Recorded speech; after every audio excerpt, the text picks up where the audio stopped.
of Councilor Patrick Johnson, Councilor Stephen McKinney, and Councilor Mike Corey. 2 excused on medical reasons and 1 out of town on travel. With that, would you please rise for a Pledge of Allegiance? I pledge allegiance to the flag of the United States of America and to the republic for which it stands, one nation under God, indivisible, with liberty and justice for all. May I have the city manager's report, please?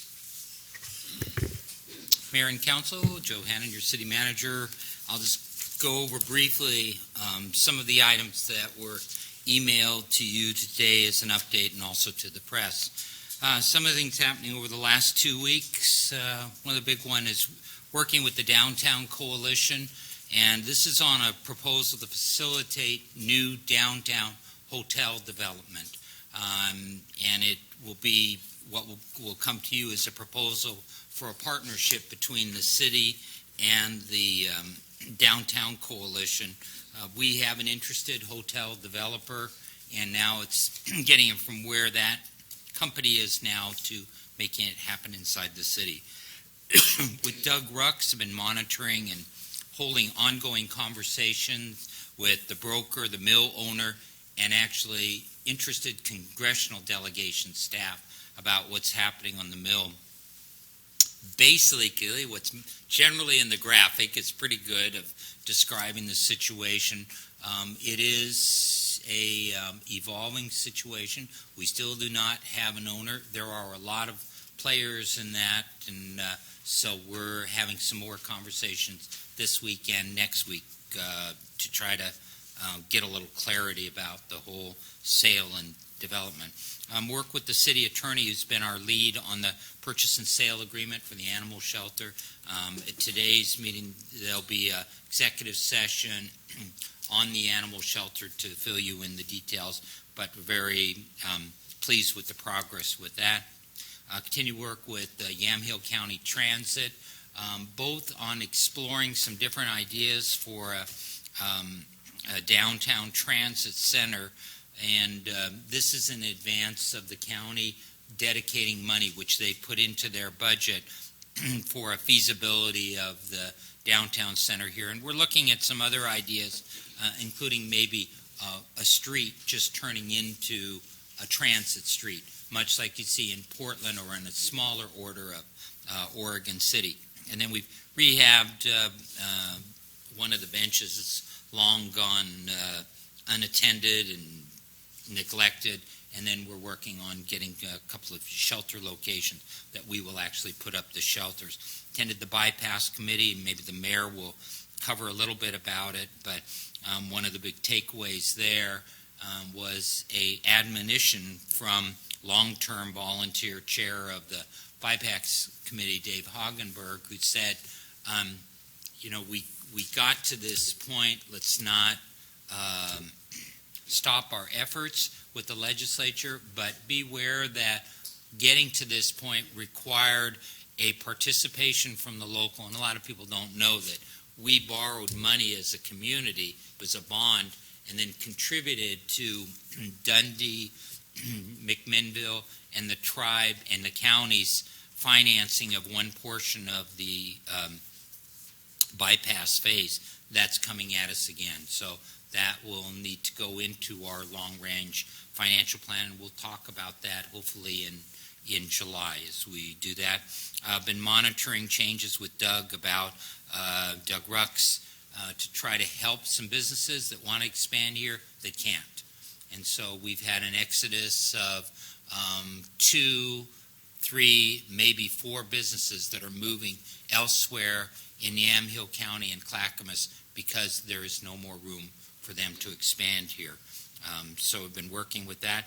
We discussed a possible joint request, and this came from McMinnville to us, a request to the county to consider a long-term solution that deals with possibly long-term camping as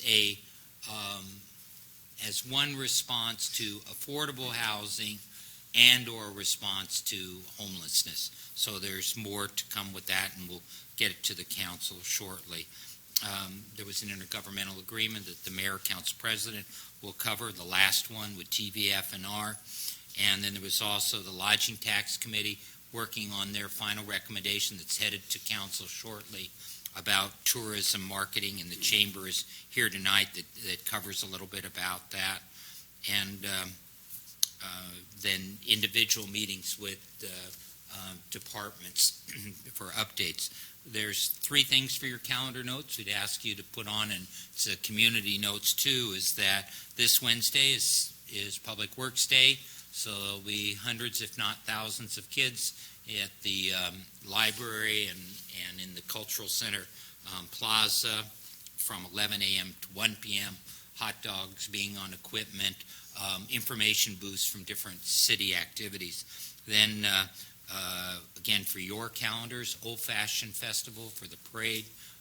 Encourage you to ride on the fire truck on there, so that's July 28th to put on your calendar. And then there's an ice cream social, which is part of a celebration of our fire department and the 100-plus history there, but also about the transition from Newberg Fire to TVF&R, and that's on Friday, the 19th from 2 to 5, the ice cream social. Mr. Mayor? Is that July 19th? Any comments No, or questions? June. June 29. Yep. That's a Friday. June 29th. Thank you. With that, we will move to council appointments, and we have 2 council appointments to address this evening. The first one is, and these are by my motion, to consent to the mayor's appointment of Ashley Solis to the Historic Preservation Commission Student Commissioner for the term June 8, 2018 to May of 2019. Pleasure of the council. Second. It's been seconded. Is there any further discussion? No further discussion. The question's been called for. All in favor signify by saying aye.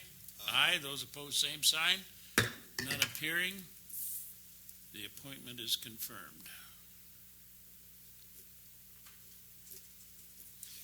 And we have a second one, which is the for you to consent to my appointment of 1 new member to the Riverfront Master Plan Citizens Advisory Committee for a term beginning June 18, 2018 and ending in August 2019.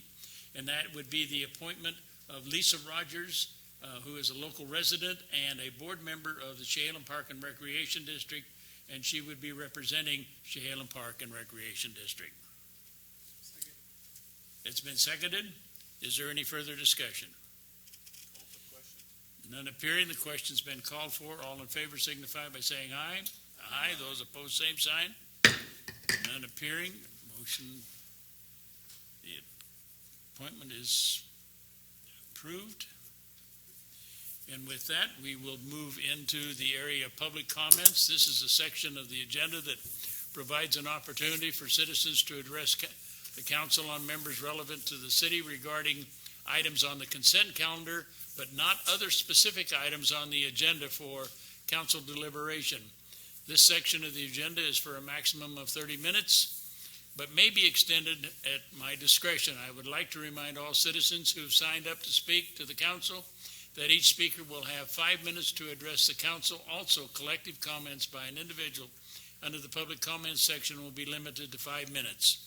I will invite persons to come forward, and if you would turn on the mic, which is the silver button on the right hand, state your name and give us the information.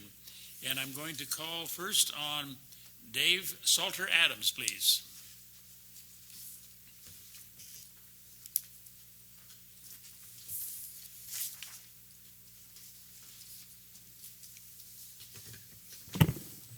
Good evening. Thank you, Council, for giving me this time to talk to you about the latest advances at KLYC. We, as in media, there's a lot of advances, a lot of use of the Internet. We're doing a lot of very exciting things with the Internet. Each community in Yamhill County, including Newberg, have their own dedicated 24/7 audio channel that we provide. Emergency preparedness is important to us, so we have the ability to provide your city officials with a way to record an announcement on their cell phone, get it on the audio channel within 30 seconds of them recording it. We're going to be doing one for Oregon Grapevine Radio. Imagine, if you will, various topics like the grape industry, each community having their own dedicated internet radio station, and we can help them develop that. This McMinnville Chamber of Commerce has one. The Newberg Chehalem Valley Chamber of Commerce has one. And we're going to be rolling out more of those audio channels as well. So we do more video streaming. It's not just radio anymore, but that's an important part of what we do. Informing our audience and engaging our community in important issues for them is important to us, and we're going to be doing that a lot on the internet as well as our broadcast station. Do want to give a big thanks to Jay Harris. Jay Harris has been one of the most engaging and cooperative public officials we've worked with as we're trying to develop our community preparedness plan. So thank you for your time. Any questions or comments for Dave? None appearing? Thank you very much. We appreciate it. Ms. Pat Haight, please.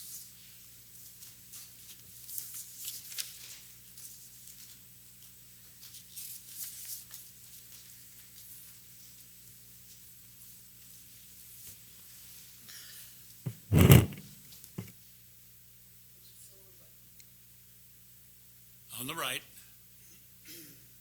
Silver button on the right.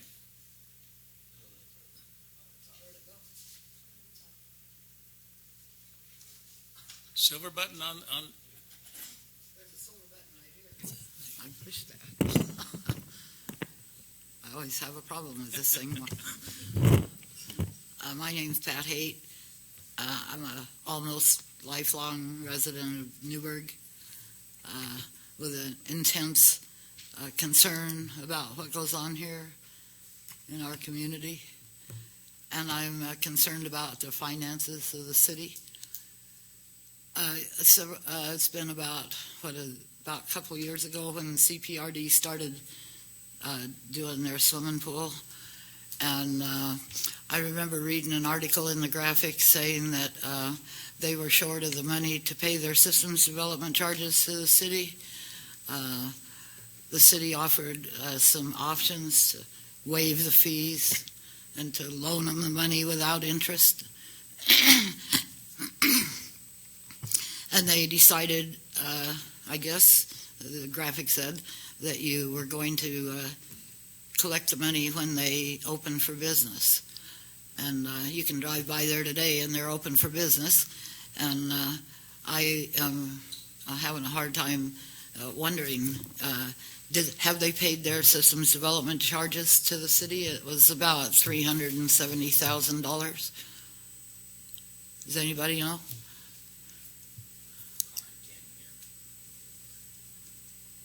Do you have any other questions? Isn't that enough? Well, we'll start there. Do you have any other questions? Well, I'll tell you what. I had a pretty big garage sale a few weeks ago, and it's interesting. You have a customer base that you can relate to, and it was a lot of seniors that came to the sale, and I was I became concerned when so many of them said they think the city of Newberg has spread itself too thin, that you're shelling out money, that we could be doing more things to repair things that need to be repaired. And they had a lot of concerns. I don't think any of them ever came to a city council meeting because how many people do? Well, thank you for being their voice. Karn, would you respond to the first question, please? Karn Hoffman, City Engineer. Yes, CPRD did pay their system development charges before their grand opening. I see. I guess the time's up. All right. Thank you. Next week I'll have another question. Okay. 2 weeks from now. I do have a question. how come the developers here that want to put in apartment complexes are being asked to pay $6,000 for each apartment that they build? And that money goes to CPRD. What's the deal with that? Do you know about that? You're talking cipher to me. I'm not aware of any payment to the CPRD other than they have their own SDCs also, Oh, yeah. which is So they assign an SDC. What does also. it cost to? And the school district has their Right, construction excise tax. right. So what does the CPRD do? Why are they asking for $6,000? I have no idea. Because what was the systems development charges the city had? Was it $14,000 just a few years ago? And so, Specifically, the dollar amount I do not have. We can get that answer back to you as to what they're charging, and we'll forward that question to CPRD and have them answer it for you. really, that's a nice thing for you to do, Rod. And I'm when I say that, I'm looking to our city manager to. He's not going to yell at. He's not to going to yell forward at that me. on the CPRD. Thank you. You're not going to yell at me or kick me out or nothing. I'm going to keep this thing the way it is so that nobody else has a problem. Mr. Robert Suffy?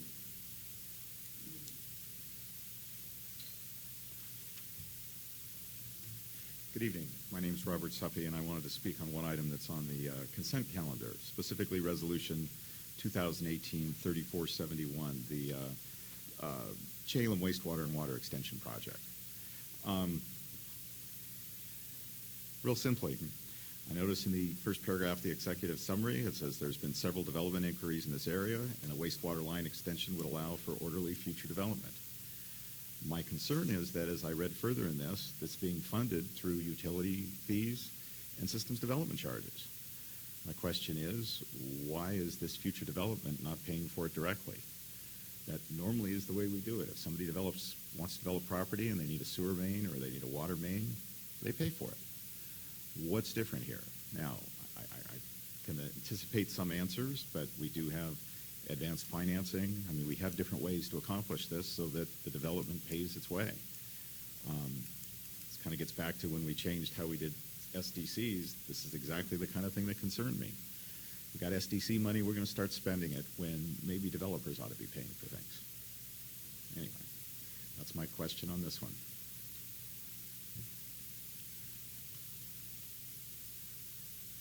Would you like to respond? Do you want to have a response tonight, or do you want us to come back and bring the I staff? think it'd be better that Same. we came back on this because that's going to be more detailed. We'll get detail, and if you want to come back to the next one, but we'll also send it to.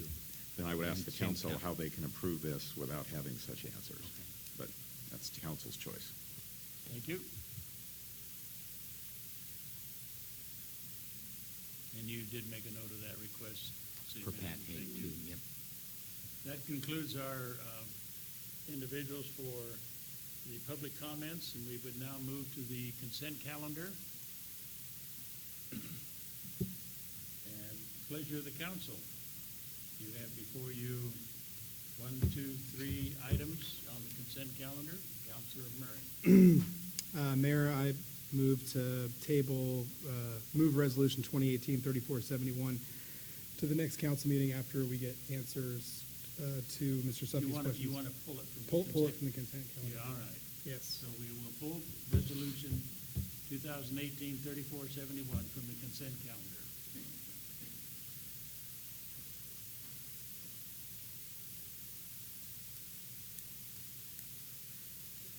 To the remainder of the consent calendar, ratification of public safety cost of living and council minutes. Councilor Bacon? Mayor, I'd like to make a motion that we approve the consent calendar as amended. Is there any further discussion? Question has been called for approval of the consent calendar, which would be Resolution 2018-3488, and the council minutes for May 21, 2018. All in favor signify by saying aye. Aye. Those opposed, same sign. None appearing. The consent calendar is adopted.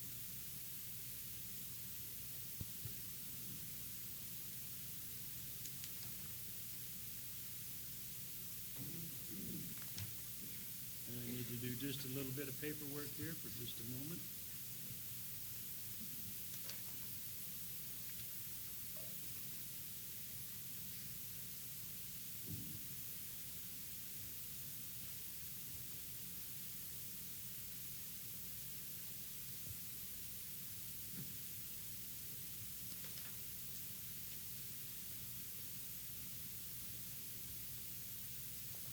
And with that, we will move into the area of public hearings.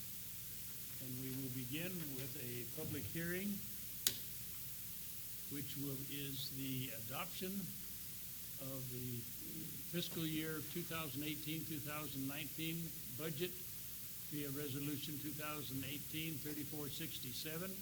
This is an administrative hearing, and I am calling for any abstentions or conflicts of interest from council. None appearing. May I have a staff report, please? Good evening, Mayor and Council. The Budget Committee met for 3 meetings this spring over the late April, early May time period to review and deliberate on the proposed budget for 2018-2019 as presented by the Budget Officer. They also approved the budget as proposed by the City Manager.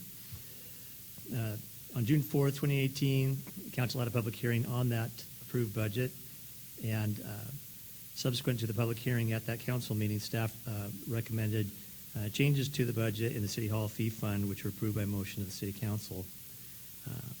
Those changes required a refreshed financial summary in the newspaper and a new public hearing, which is this evening. And so the resolution presented before you this evening, 2018-3467, reflects the changes approved by the Budget Committee and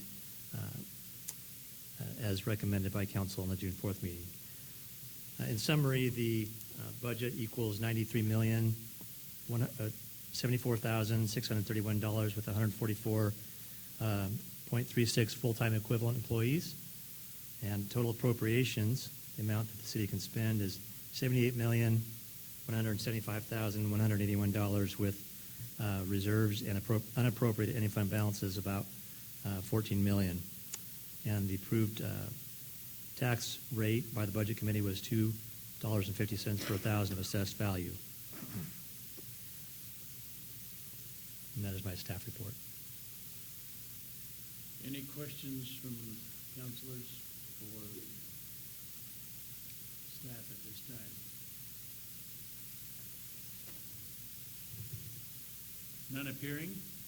We do have one individual that has signed up would like to speak to us regarding the budget. So with this, I'm going to open up the public testimony portion of the hearing, and I'm going to call on Mr. Robert Suppy, that comes in undecided, and I remind you the 5-minute limit with the silver button, and it's already on. So away you go.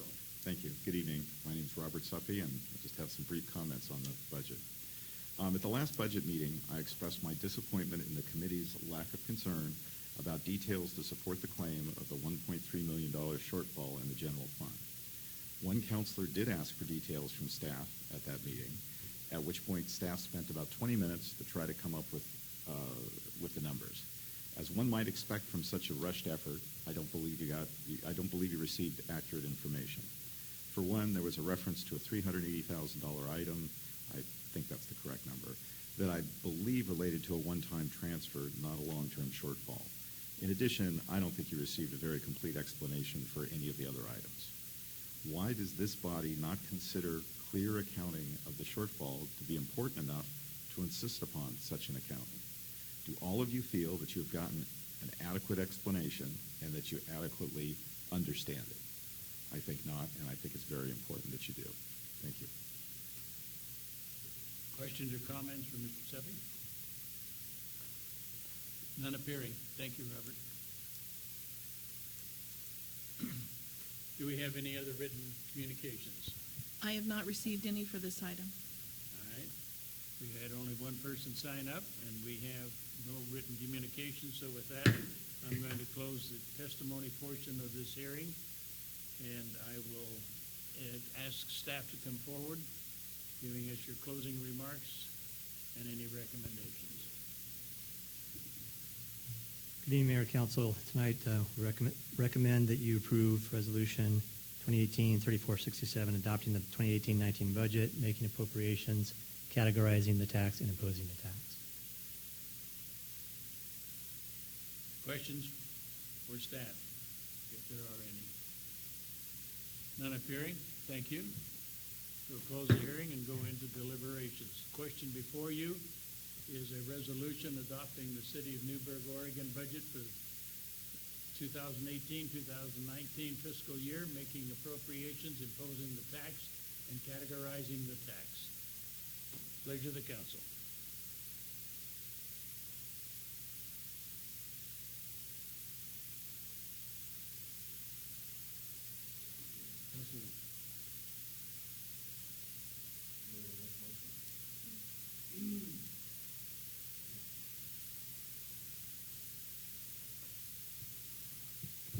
I make a motion that we pass Resolution 2018-3467, adopting the City of Newberg, Oregon budget for the fiscal year 2018-2019, making appropriations, imposing the tax, and categorizing the tax. It's been moved and seconded to adopt Resolution 2018-3467. To the motion, any discussion? Councilor Murray? Any discussion? Thank you. Councilor Essen? I just make a motion, I propose to approve it. Councilor Bacon? I appreciate Citizen Suppy's concern. It is noted. We did have some explanations of that that maybe were on an individual basis.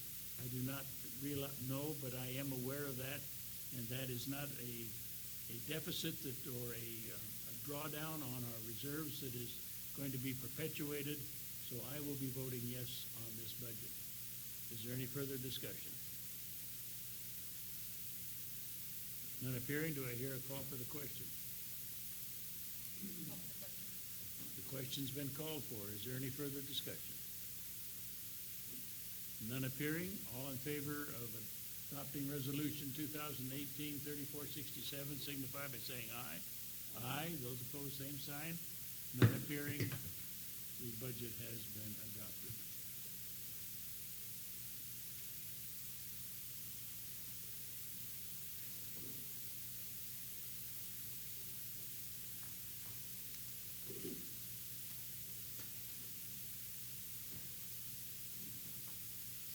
And with that, we move to Resolution 2018-3418, which is a resolution authorizing the city manager to execute an intergovernmental agreement with Tualatin Valley Fire and Rescue regarding an equitable transfer of assets to the district upon annexation.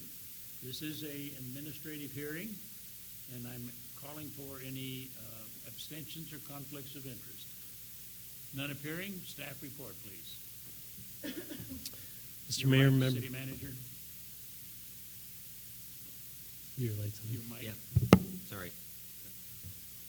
City Attorney. Mr. Mayor, members of the council, Truman Stone, City Attorney. I'll be making a brief presentation on this matter. Before you tonight is an intergovernmental agreement that covers the distribution of the assets of the fire department. There are three primary issues that are dealt with in this IGA, or intergovernmental agreement, for those who don't speak bureaucrat. The primary issue is the fire station. So we have the Springbrook Fire Station and the downtown fire station. Secondary issues are the apparatus, which are the trucks, vehicles, there's a boat. And then the third issue is the remaining equipment, which is primarily small equipment, a lot of it non-capitalized equipment. Under the agreement that we've negotiated with the Tualatin Valley Fire and Rescue District, Springbrook Station will be relinquished to TVF&R for no additional consideration. Under a statute that allows title to real property to be relinquished between governmental agencies, there's a requirement that property continue in public use for a period of now less than 20 years after transfer. The downtown station is part of a larger parcel that includes this building. We are not transferring title or not proposing transferring title to the downtown station, but we are, the intergovernmental agreement, as it's before you, would grant TVF&R exclusive right to use Station 20 so long as it's necessary for provision of fire and rescue services, and TVF&R would pay no rent to the city for use of this station. TVF&R will be responsible for all maintenance of the building, any cost of making improvements. They'll also be required to insure the building. The statute allows a city to lease real property for a period not to exceed 99 years, so there's a provision in the IGA that covers that. But the next issue was the apparatus. So the fire trucks and other rolling stock will be transferred to Tualatin Valley, with the exception of 7 items which are listed on the RCA, but also are an attachment to the IGA. Those are equipment that Tualatin Valley deemed not necessary to their operation. So those are the title to those vehicles is not being conveyed to Tualatin Valley, but they have agreed to help us market those trucks, and the net proceeds from sale of those trucks, the city then has promised we will use that money towards the radio tower and dispatch upgrade project. Those apparatus include the ladder truck and the transport engine, which are the 2 that have probably the highest value or highest potential value.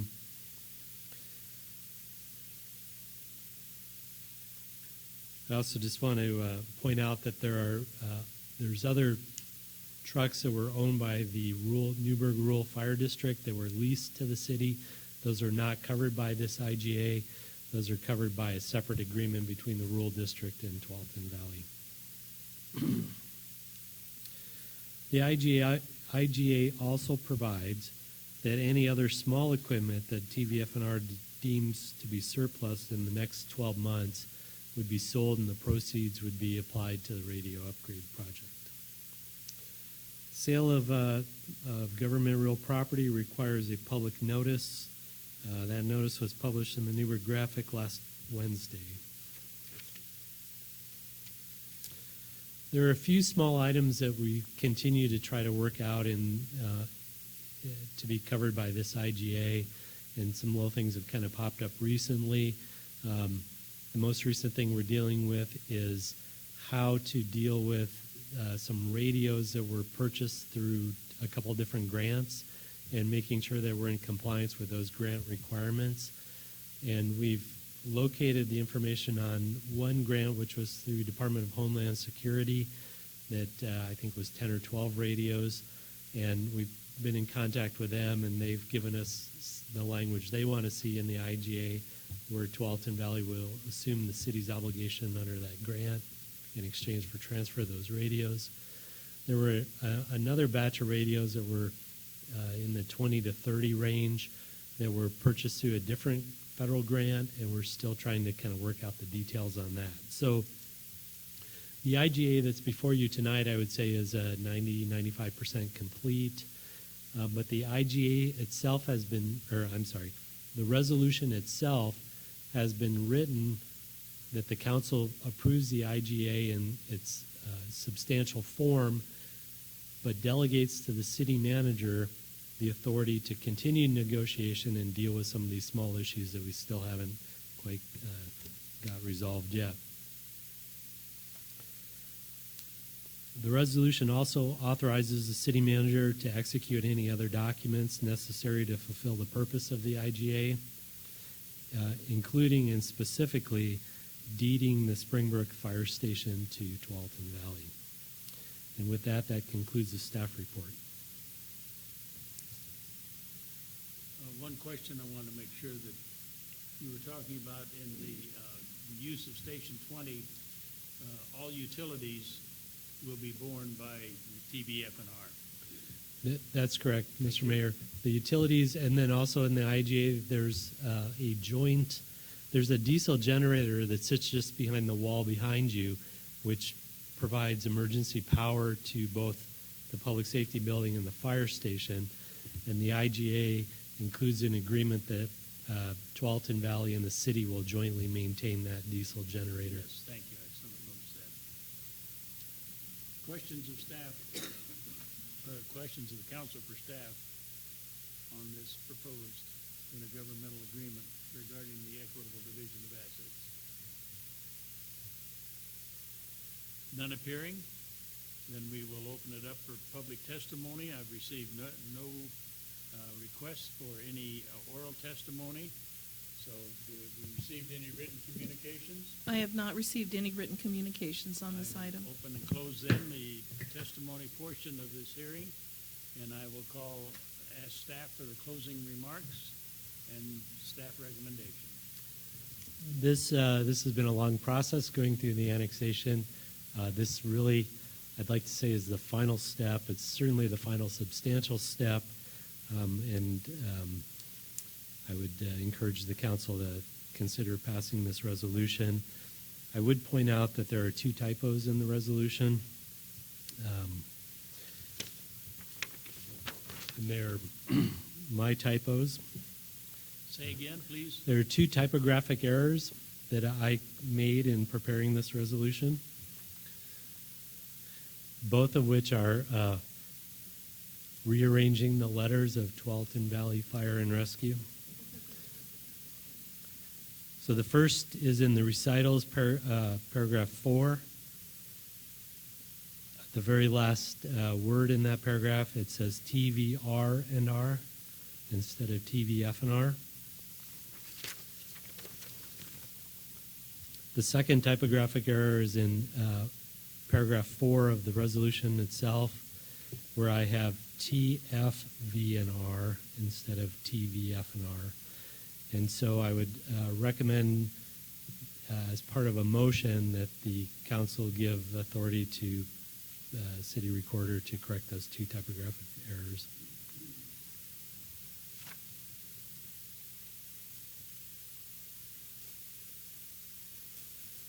You've heard the report for the city manager. We will close the hearing. Councilor Bacon, Mayor, I'd like to make a motion. you may.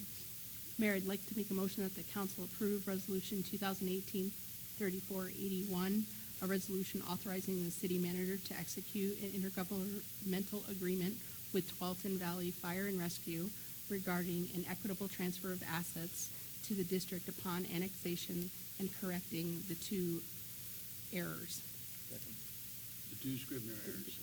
Okay. Is there any further discussion? Question has been called for. There being no further discussion, all in favor signify by saying aye for the passage of Resolution 2018-3481. All in Aye. favor signify by saying aye. Aye. Those opposed, same sign. None appearing. Motion passes. Truman, maybe you were hanging out with Joe. I don't think he's ever said it right once. Have you, Joe? Maybe once.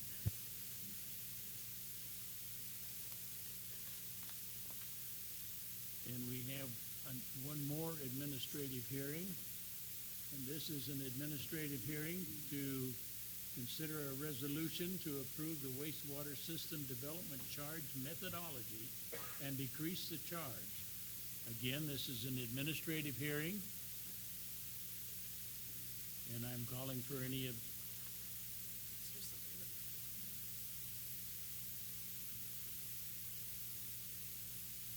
You just got it in, didn't you? Call for any abstentions or conflicts of interest.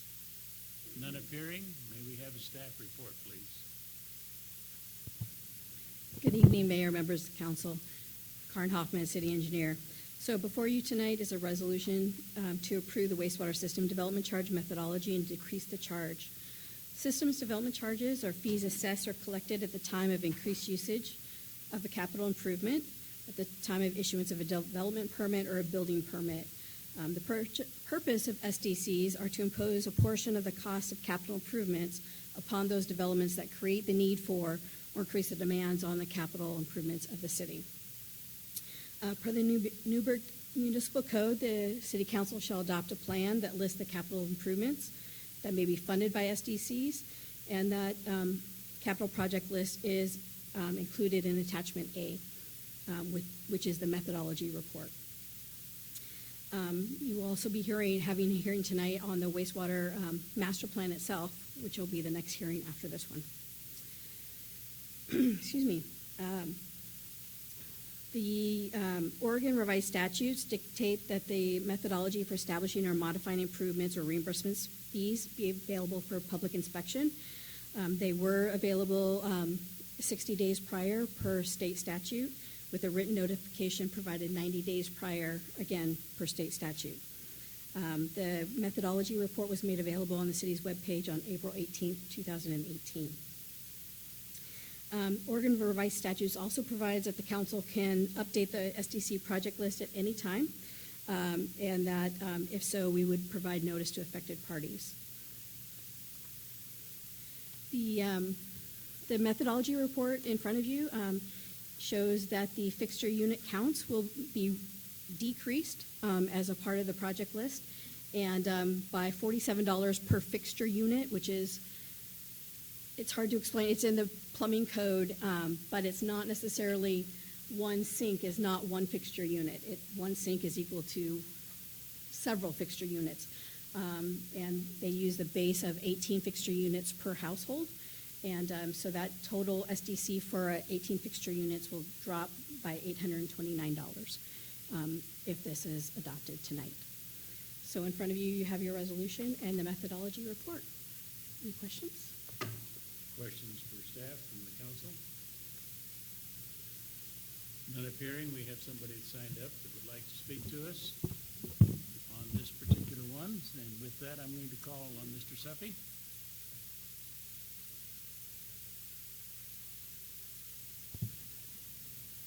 Good evening. My name is Robert Suppy, and thank you for the opportunity, and I'll be very brief on this. During the meetings for this, I asked the question about why were the SDCs going down, and I think that's a good thing. The answer I was given was very complete from the city engineer, that basically we changed the horizon we were looking at for the SDC, for the update. Instead of looking out 30 years as we had done before, we were only looking at 20. And it's not the difference in years that matters, it's the properties that matter. The going from 20 to 30 years includes a bunch of properties further up in the hills, which are much more expensive to service. You leave out the expensive properties, SDCs are going to go down because your costs go down. And again, I think that's a good thing. But this gets back to something I've proposed numerous times, and that is, if we have properties that are putting in a special burden on the system, they should pay a special fee to cover that. Typically, if somebody needs a pump station, we may charge them for the construction of that pump station if somebody's developing property. Similarly here, if people are developing property up in the hills that are going to require more expensive infrastructure, we should be getting them to fund it. This will come up when we have to put in new reservoir or new water storage because we need the higher altitude, but it also comes up in the sewer system. So here's the good side of it. We cut out the expensive properties, SDCs drop. When those get brought back in, though, I encourage the council or other times to think about why aren't these properties paying their additional costs? Thank you. Question from Mr. Seppi? Comments? None appearing. Thank you. Did we receive any other written comments? I did not receive any written comments for this item. Thank you. I appreciate that. With that, I'm going to open and close the testimony period, and I invite staff back to closing remarks and recommendations. Good evening, Karen Hoffman, City Engineer. And Mr. Seppi is correct. We look at, as part of this, as the properties that are within their urban growth boundary, and those are the only properties per state law that we can look at when we assess these charges. Certainly, as Newberg 2030 moves forward and we look at increasing the urban growth boundary, this will be reevaluated at that time, and the council can, at that point, if they choose to, assess a separate SDC for those parties that may be more difficult to serve. There are jurisdictions that have multiple SDCs depending on the district or the location you live in, or sometimes the entire development area bears the cost of that. So that's a council decision that we'll talk about in the future when that occurs. So with that, staff's recommendation is to adopt resolution number 2018-3472, approving the wastewater system development charge methodology and decreasing the charge. You've heard the recommendation. Any further questions for staff at this time? None appeared. I'm going to close the public hearing and go into deliberations. Before you is resolution 2018-3472, a resolution to approve wastewater system development charge methodology and decrease the charge. Pleasure of the council. Councilor Bacon? Since I don't get to do this very often, I would love to do this. Mayor, I'd like to make a motion that we approve Resolution 2018-3472, a resolution to approve the wastewater treatment development charge methodology and decrease the charge. Second. It has been seconded. Hessen? All right. Is there any further discussion? You heard the report. You've heard Mr. Seppi, and you got the answer back from staff regarding that. Is there any further discussion?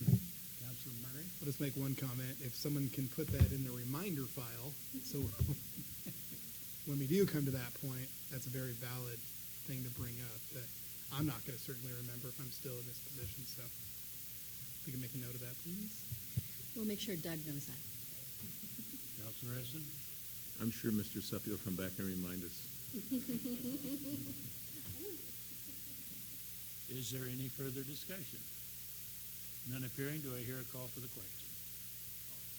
Question's been called for. All in favor of Resolution 2018-3472, signify by saying aye.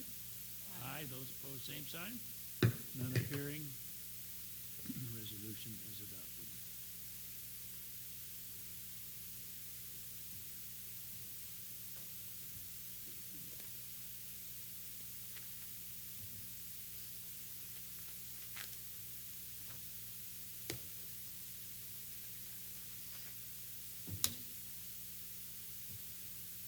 With that, we now move to another hearing. This is a legislative hearing, and we're dealing with ordinance number 2018-2831. This will be a first reading. It's an ordinance incorporating the 2018 wastewater master plan into the Newberg comprehensive plan and amending section 1, public facilities and services of the comprehensive plan. This is a legislative hearing, and I'm calling for any abstentions, conflict or interest, or objections to jurisdictions. None appearing. Staff report, please. Good evening, Mayor and Council. My name is Cheryl Keynes. I'm Senior Planner with the City of Newberg's Community Development Department. So first of all, I'd like to enter into the record the staff report with exhibits and attachments, and that's found in the council packet starting on page 101. The City of Newberg's Engineering Services Department began an update to the 2007 Sewage Master Plan update, 2007 Wastewater Treatment Plan Plant Facilities Plan, and the 2009 Wastewater Treatment Plant Facilities Plan back in the beginning of fiscal year 2016 and through 2017-18 fiscal year. The update was based upon the Oregon Department of Environmental Quality components, and Keller Associates were the consultants that completed the update for the plan. and so it is known now as the 2018 Wastewater Master Plan. This plan was prepared looking at a 20-year horizon out to 2037, and will be updated approximately every 10 years after this. Oregon revised statutes and Oregon administrative rules govern the preparation and the amendments of master plans, and specifically the Oregon Statewide Planning Goal 11, looking at public facilities and services, Oregon Revised Statutes 197.7122E, Oregon Administrative Rules, Chapter 660, Division 11, Public Facilities Planning, are the applicable state statutes, goals, and rules. And again, they require that public facility plans are considered for the entire urban growth boundary area and be part of the comprehensive plan of the city. For wastewater master plans, the following are the applicable provisions, and so that's Oregon Administrative Rule 660.011.00057, subsection 7, public facility systems related to sanitary sewer, treatment facilities systems, and primary collection systems. So at this point, I'll turn this over to City Engineer Karn Hoffman.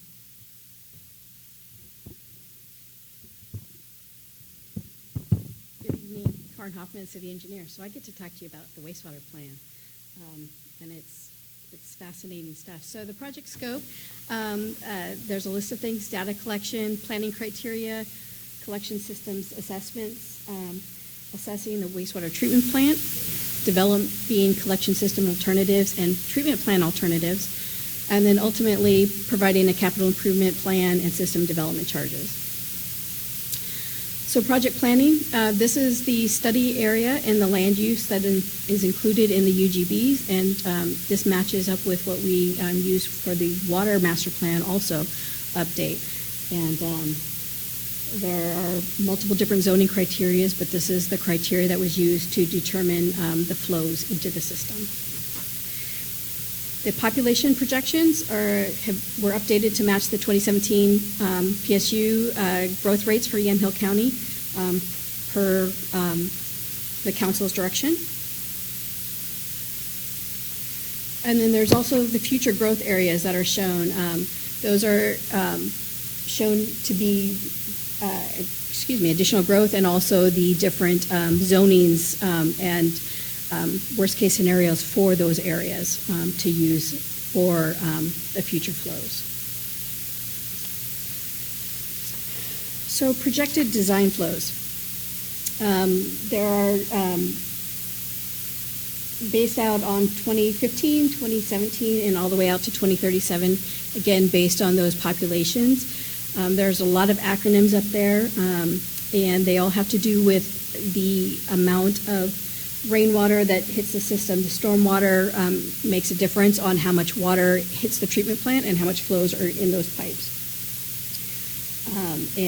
So it all makes a difference, and that's how you get all of the different numbers on those projected flows. Collection system existing. Our current system, we have 80 miles of gravity sewer mains, 3 miles of force mains, and 8 lift stations currently. Here are the lift station basins. We have 8 of them, and they are color-coded here. The hydraulic evaluation of the existing system. So we monitored in 17 different locations the flow in those pipes to determine how much current flow we had, and then that was then plugged into the model to determine what our capacity of the existing system is. So here are the trunk lines that were modeled using that flow data. They're blue on that screen, and then the red ones are the force mains.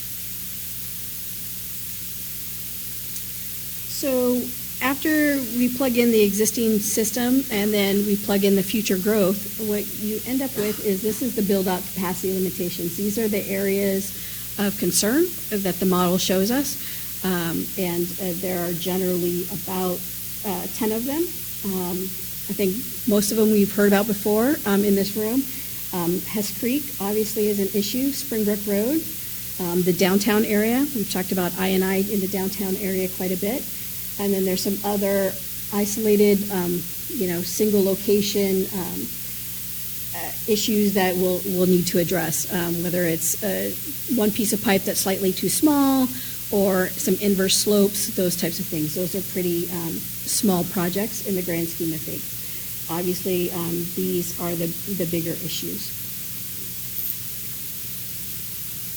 So the improvement alternatives and recommendations. So for each one of those large sections, we looked at what alternatives do we have to fix the existing problems.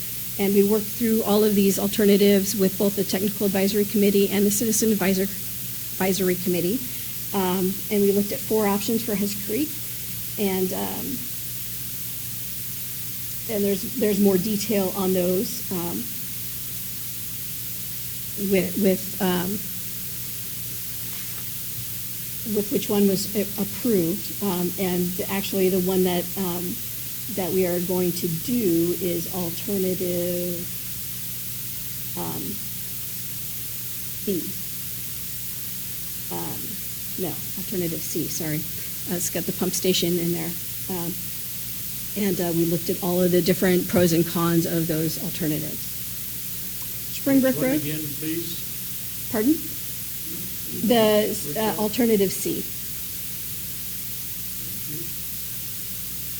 The idea being that we would line the pipe up through this general area, and then we would build a parallel system to get the pipe out of the Hess Creek itself. To try and upsize pipes in creeks is not an easy task, and there's currently existing maintenance issues down there. So the idea is to pull those pipes up out of the creek bed and make it easier for operations and maintenance in the future also, and for construction purposes. Springbrook Road, there were 2 alternatives for upsizing the pipe through here.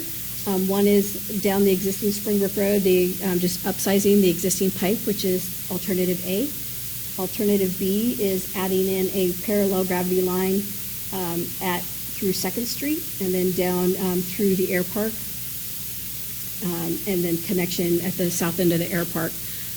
We have talked with the air park, and they understand what we're asking in this location, and they are on board with it. Alternative B was the alternative that we've pushed forward in the master plan. Other pipeline improvements in the plan, again, South River Street improvements. This has to do with a lot of the downtown area and upsizing the pipes through downtown. Pinehurst Court, as we talked about, North Main Street and Winooski Street, north of East 11th. And again, those are mostly isolated pipe locations that need to be upsized. One other thing that we asked Keller and Associates to look at was a lift station displacement. We have quite a few lift stations on the west side of town, and small lift stations that make it difficult sometimes to maintain. So we asked them to look at, could we put in some larger lift stations and abandon some of the smaller ones? And so this was the efforts of that work.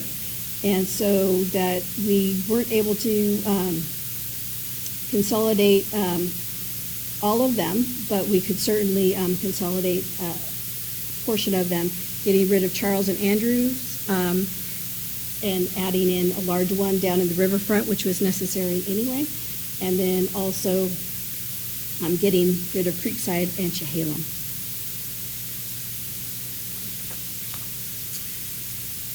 Future infrastructure projects. We have Chehalem Drive infrastructure. This is the future growth areas to the west. So extending those pipes further north. Riverfront Lift Station. This is the area, as you know, we're looking at master planning of the riverfront area, and this lift station would serve that area.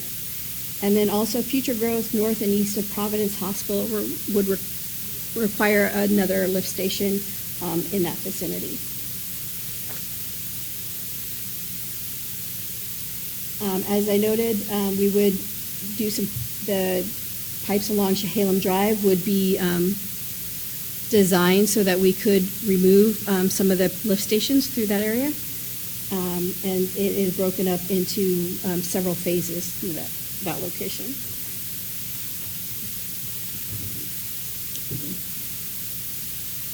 And again, this is for the Charles and Andrews lift station. Again, we would put in the Riverfront Master Plan, Riverfront lift station, and then these two other stations would go away, and gravity lines would be installed to down to the riverfront. And then, as we noted, the Providence lift station. So here's the collection system CIP. You'll see all of the pipes that are shown that needs improvement or construction, for that matter. Part of the project was we looked at the inflow and infiltration study. We expanded on the work that we had done before in the downtown area. So these are the additional areas that we inspected. And then here are the I&I priority projects that came out of those inspections. They haven't changed too much from the 2015 report. Most of the issues are still in the downtown area. Treatment plant. The treatment plant was initially constructed in 1987, and we just completed a $25 million expansion and upgrade to that plant. The DEQ establishes the National Pollution Discharge Elimination System discharge requirements, and we have historically operated within those permit limits. So the consultant went through and did a condition rating and estimated remaining life on all of the facilities within the plant, and there is a whole list of those for what needs to be replaced and when. So again, the existing hydraulic and process analysis, they modeled that, both the hydraulic and the solids, and they identified processes with future limitations and which projects would need to be constructed first.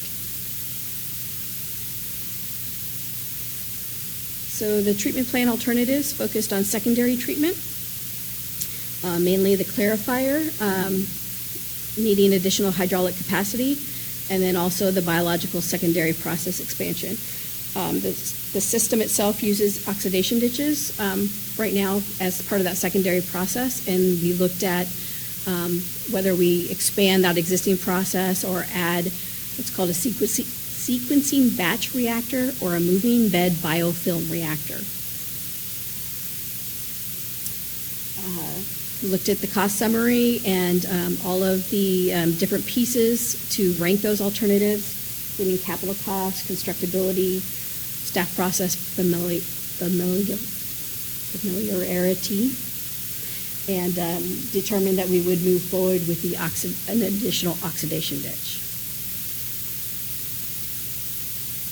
So here's a project prioritization for the treatment plant.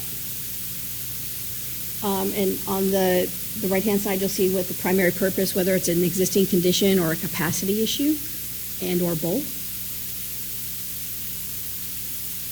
And here's the proposed future process flow schematic with adding additional secondary clarifier and oxidation ditch. So the capital improvement plan, broken out into priorities. Priority 1 is years 1 through 5. Priority 2 is 5 through 10, and priority 3 is after that. And this is based on both the collection system and the wastewater treatment plant. Here's priorities 2 through 4. That got really small, but it is in the report if you wanted to read through it. And that was it. Thought there was one more slide, and there was not.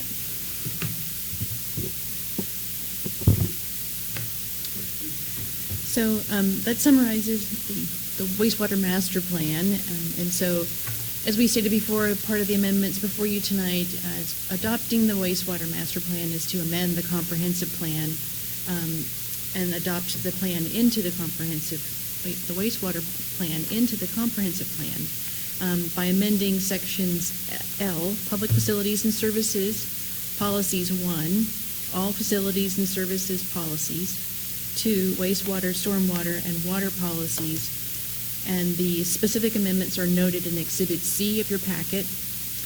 And also, Exhibit D outlines the goals, policies, plans, and requirements for the comprehensive plan amendment. And as demonstrated in that exhibit, the proposal meets all of those policies.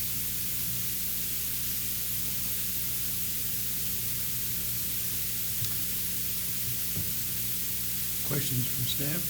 Comments from, questions for staff? Comments from the council? All right. First of all, I want to thank you. I think this has been one of the things that's been lacking through the years, that something moves from the master plan into the comprehensive plan. Often things were never connected, so it is I'm very happy to see it move through the whole thing finally. Thank you. So thank you for your work. We have one individual that has signed up to provide some testimony on this, so if you want to staff exit for just a moment. And we have one person that would like to talk to us, Mr. Seppi.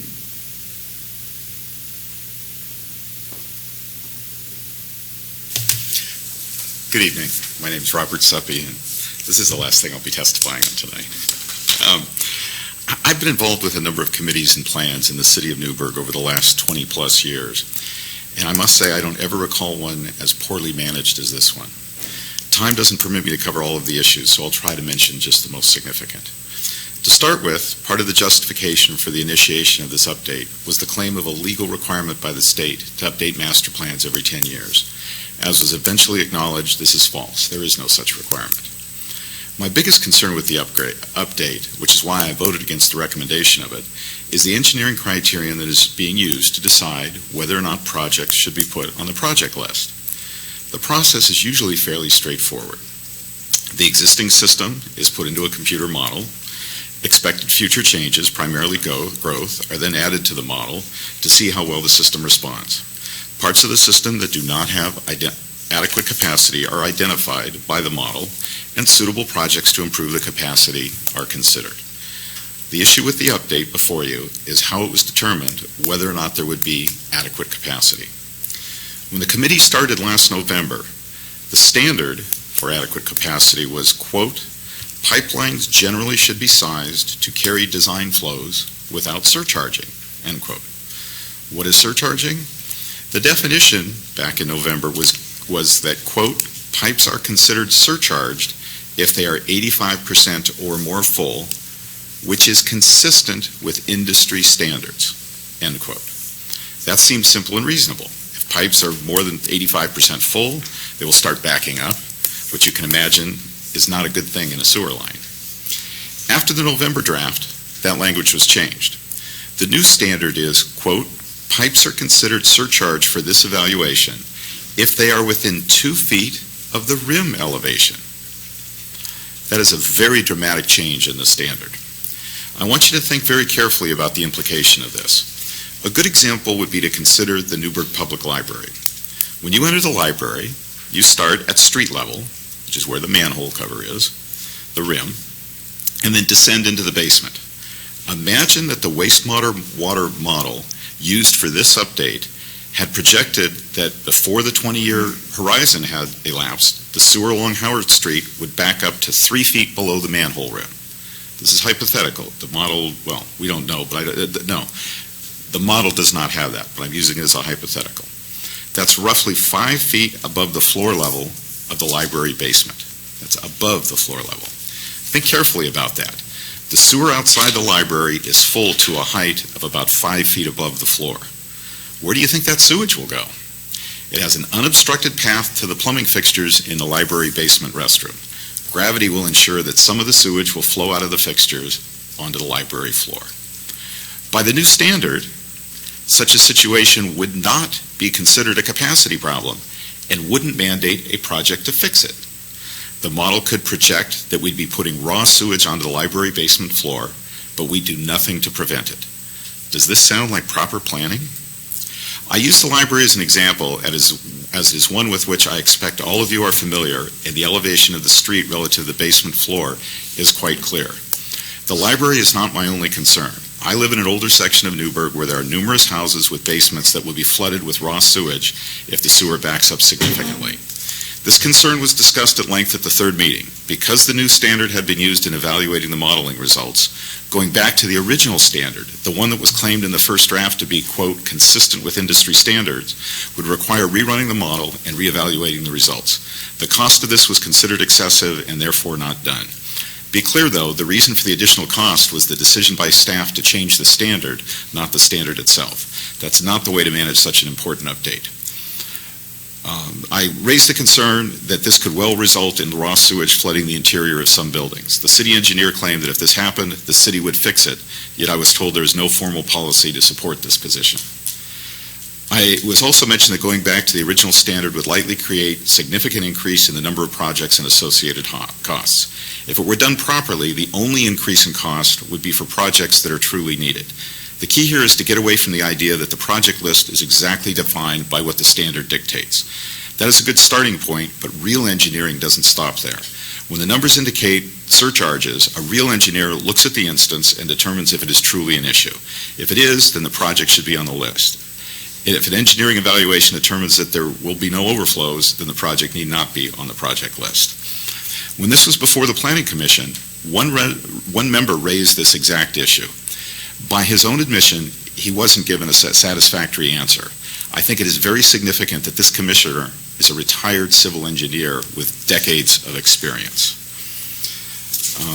I'll just cut it short. The last one I wanted to throw in is Springbrook Road, sewer is full. We had a project to replace it. It was chosen not to do that. Now we're planning on doing it and tearing up that road that just got built. Does that seem like good planning? I made a suggestion that may even allow us to avoid having to do that.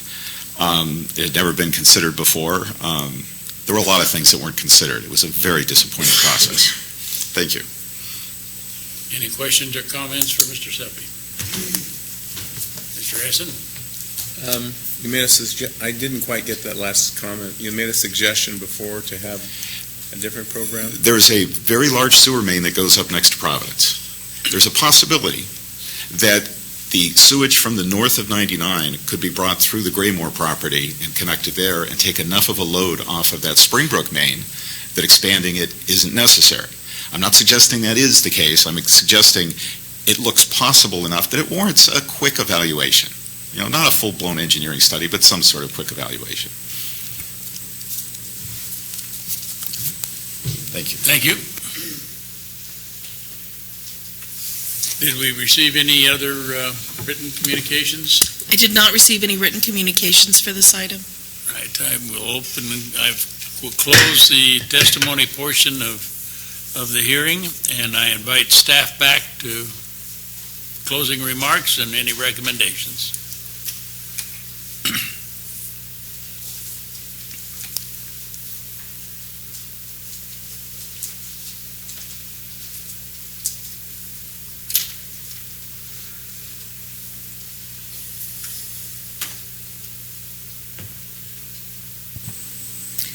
Karen Hoffman, City Engineer.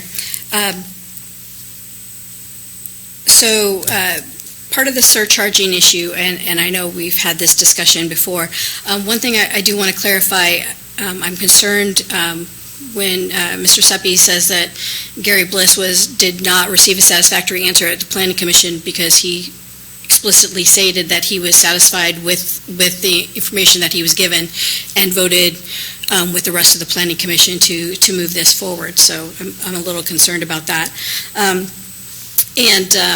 And Robert's correct. There's two different standards or two different things that we look at when we're looking at projects.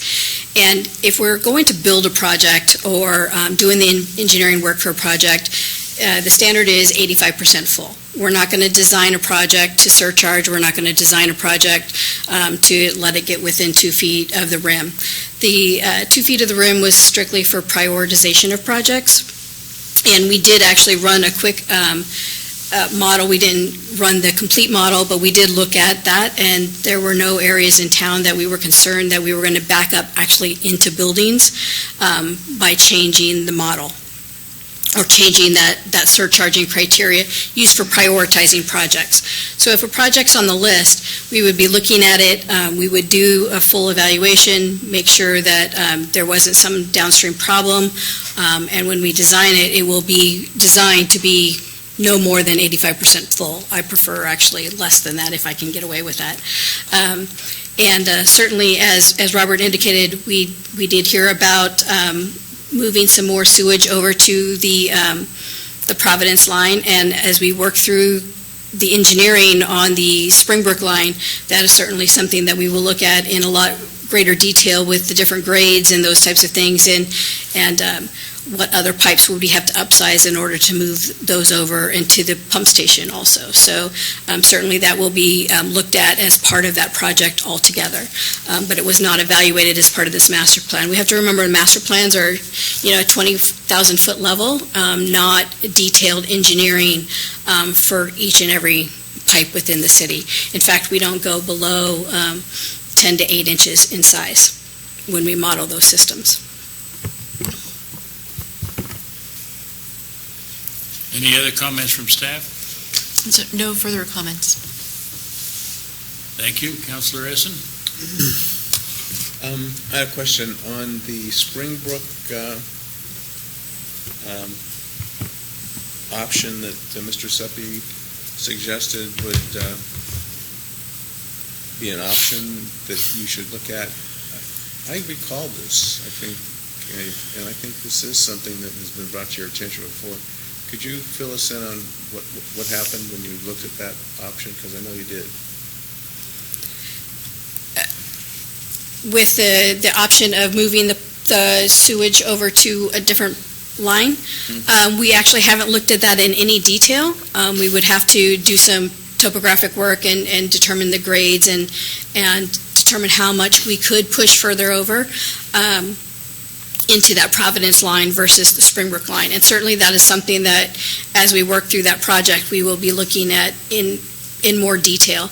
I don't want to have to dig up Springbrook Road any more than anybody else does. That's also one of the reasons we've been doing some significant I&I work in that location to reduce a lot of the flows. If you were to look at some of the flow monitoring, you'll see that the amount of flow in the pipe increases after significant rainfall. And we've actually just went through and lined or fixed all of the leaks in the manholes in that Providence line. There were quite a few water that was gushing out, not in the pipe, just out of the side of the manhole. So we just actually went through and lined all of those manholes, and we'll be doing some more flow monitoring this fall to see what that looks like now that we've done some of that additional work. Follow on? Follow on? So when we approved this plan, because this is a plan, as I understand it, this is going to be how you determine priorities, as I understand it.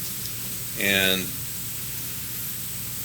as what you're saying is you did not intend, or there's what Mr. Seppi said is not correct, that the sewage wouldn't flow into the, say for instance, into the library basement? Correct. The sewage will not flow into the library basement. In fact, we actually went back and looked at the elevations, and that's not a possibility. So when Mr. Seppi brought it up, I actually did go back and talk to Russ Thomas, who's been here for over 30 years, and asked in how many instances has something like that occurred, just over the years. And he could count on one hand the number of times it has happened in the last 30-something years. So I feel pretty comfortable that the plan is adequate and that we will be addressing the issues that we need to be addressing. Councilor You're going to have to give me something more than pretty comfortable, because I just happen to be Robert Suppy's neighbor, and my basement has 2 sump pumps, and that goes for all my neighbors. All my neighbors have 1900s homes too, with sump pumps in the basement, and between where the manhole is on Sherman or Sheridan, for that matter, on North College, to where my basement is got to be at least 4 or 5 feet. But in that location, the pipe is actually 14 feet below ground. So the sewage is not going to get to the level that it's going to back up into any basements in that area. Unless something catastrophic happens, there's always that possibility, but I can't ever say never. But we did look actually at the profile of the sewage up College Street, and it's significantly below any of the surface. Follow on. What about the 1996 100-year flood? It did not flood any basements in that location, as far as I'm aware. Anywhere? Well, I'm not just targeting necessarily my neighborhood, but any of my constituents in my district. Again, Russ Thomas indicated that he knew of 5 incidences in the last 30-something years of something occurring, and most of them had to do with there was actually a stoppage in the pipe. There was something that clogged the pipe that caused a backup, not just regular flow in the pipe. Just don't have any warm and fuzzy about that, but. Any other questions for staff at this time? All right, you've heard the testimony, you've heard the staff report. We're going to close the hearing and we will go into deliberations, but I remind you first of all that this is an ordinance, and to go any further there would need to be a waiver of the second reading. In the absence of a waiver of the second reading, then we would carry this over to a future council meeting for the second reading. Councilor Bacon? Mayor, I'd like to make a motion that we waive the second reading. There is a motion to waive the second reading. Do I hear a second? Without a second, the motion fails. This will be the first reading, and the second reading will come at the next meeting or July. Well, this is the last one in June, isn't it? So, which meeting in July? July 2nd. July 2nd? Okay, that will be the second reading. Thank you. With that,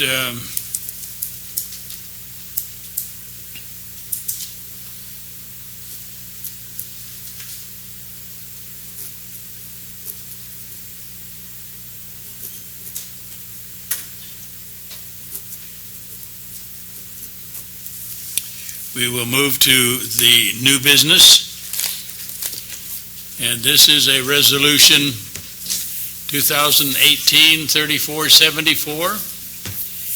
And I'm going to hold off on that one for just a moment. I want to go back to our consent calendar, if I may.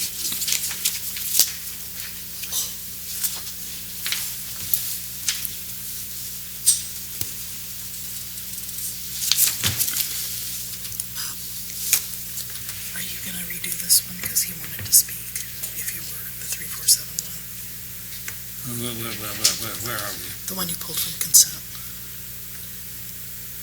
Well, I don't know. Okay. But yes. Okay. I just got to find it here. Hang on just a minute.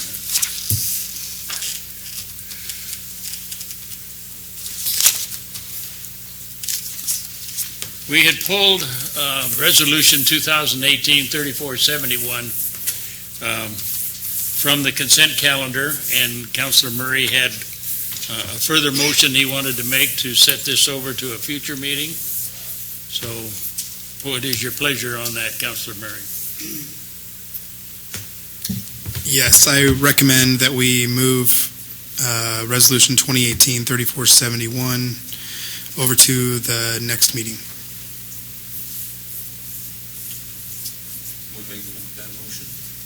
Motion. That is his motion. Second.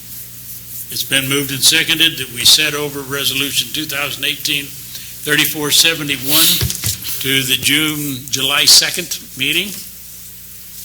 How will that fit on the agenda?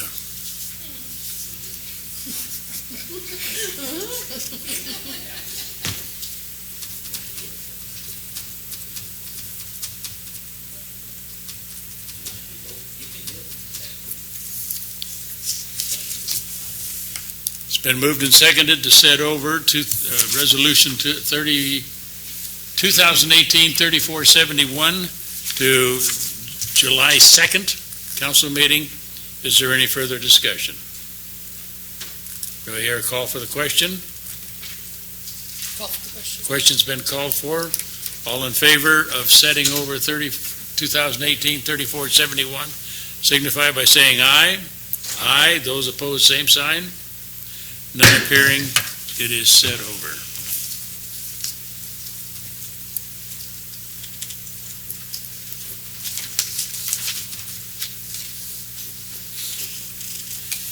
And we will save your testimony until then, Mr. Danichik. And with that, we will move now to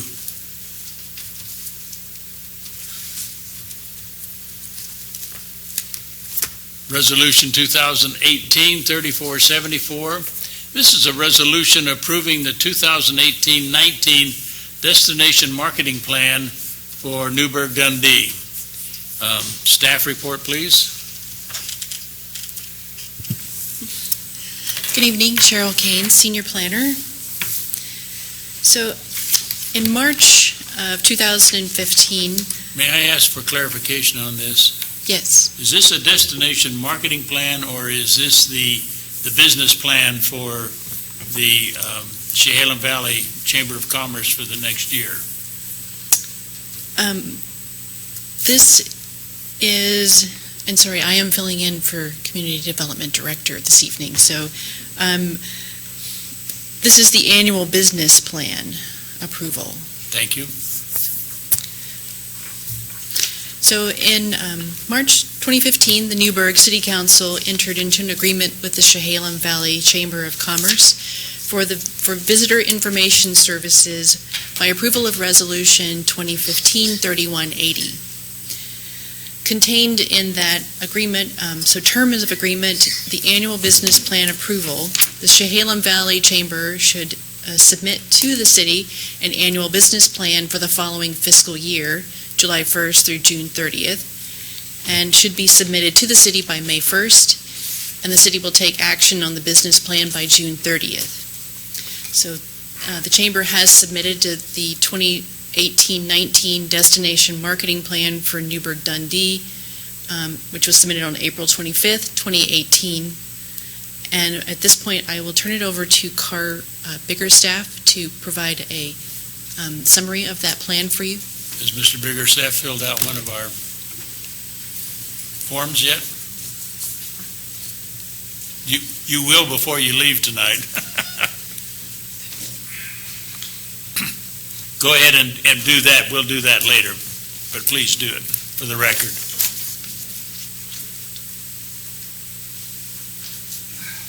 And anybody that's joining you.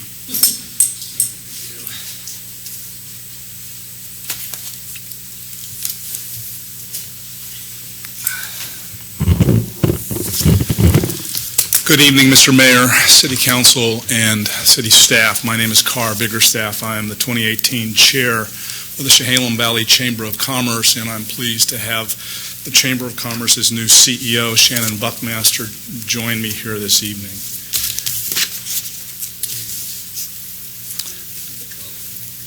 I'm sorry, go ahead. Thank you. So I want to give you a few quick highlights. You've seen the annual plan before, but I want to call out some things that are different in this situation. So one thing that I wanted to point out is that we do have some interesting opportunities happening here in our region. One of the things I think that we've learned from talking to other destination marketing organizations and our colleagues in other cities is that we do need to focus on tourism marketing and visitor destination marketing on a regional basis. To that end, one of the things that's happened over the past year is that the destination marketing organization for our region, what was formerly known as Travel Yamhill Valley, is no longer, is defunct. And so that provides a gap between the information that flows from Travel Oregon through the Willamette Valley Visitors Association down to our region and cities, whether that's Newberg, Chehalem Valley Chamber of Commerce, or it's Visit Dundee, or Visit Carlton, or so on. To that end, we have 18 people that have been pulled together from around the county, all the cities that have destination marketing entities, as well as industry representatives, and they're working under the guidance of the executive director of Visit McMinnville, who's on kind of temporary duty assignment, if you will, to help pull this group together and sort this situation out. This group is a task force that's called the Yamhill County Tourism Partnership. The executive director of Visit McMinnville has been approved by the county and this group with the group's recommendation to be the representative from our region on the Willamette Valley Visitor Association board, and that gives us visibility to what's going on both there and with Travel Oregon and other entities. So that's one major thing that's different. The second thing that's a little different about this plan is that in order to better align the marketing activities for with other organizations in the region, and so that we can begin to get some things done that take typically more than 12 months, and given that the contract between the Chehalem Valley Chamber of Commerce with the City of Newberg, Dundee, for these services either sunsets or renews on June 30th of 2020, when we did this plan, we did it with the notion that it's a 2-year, it embraces a set of 2-year programs, right? And so as we developed this plan, we went back and revisited the consultant's plan that was done several years ago. We also looked at a variety of other different destination marketing organization plans, including our sister city, Visit McMinnville, in order to pull together some of the priority and best practice goals on top of what we normally do for tourism and visitor center purposes. Other than that, the other key thing that's different about this plan that I think you are all aware, I know you are all aware of, is we have some fluidity, if you will, in the process because of the current conversations underway between the City Council and the Transient Lodging Tax Committee with regards to how to move forward with tourism and destination marketing. And given the outcomes, the potential outcomes, we actually have taken this plan and put it into 3 different budget alternatives, if you will. One is more or less status quo. The Chamber of Commerce would continue under contract to do what we've done in the past with the budget allowed. And to that end, we would march through 1 to 2 years worth of destination marketing, tourism, and visitor center programs as outlined in the plan. The second alternative is that there have been discussions within the TLT committee regarding the need to hire or the value to potentially hiring a consultant to put together a destination marketing plan for our community. And we have some rough cut numbers that we put into the budget so that we would change our standard budget enough to afford that consultant in order to bring them in and have them build on top of this plan and create a more refined version of it with their expertise so that we'd be ready to move forward when final changes are made, if any, to our current contractual arrangements. The third alternative has also been under consideration, and this is the one that's probably most, this is the one that looks like it's probably going to move forward, and that would be the hiring of a tourism director sooner than later. And you had a working group session with the TLT committee, and I believe that was the general consensus. And so the plan anticipates that option or alternative, and so there's a third version of the budget, and therefore the programs involved in the plan in the case that that decision is made within the next 3 to 6 months. So to that, those are the key points from my side. Did anybody have any questions about the plan?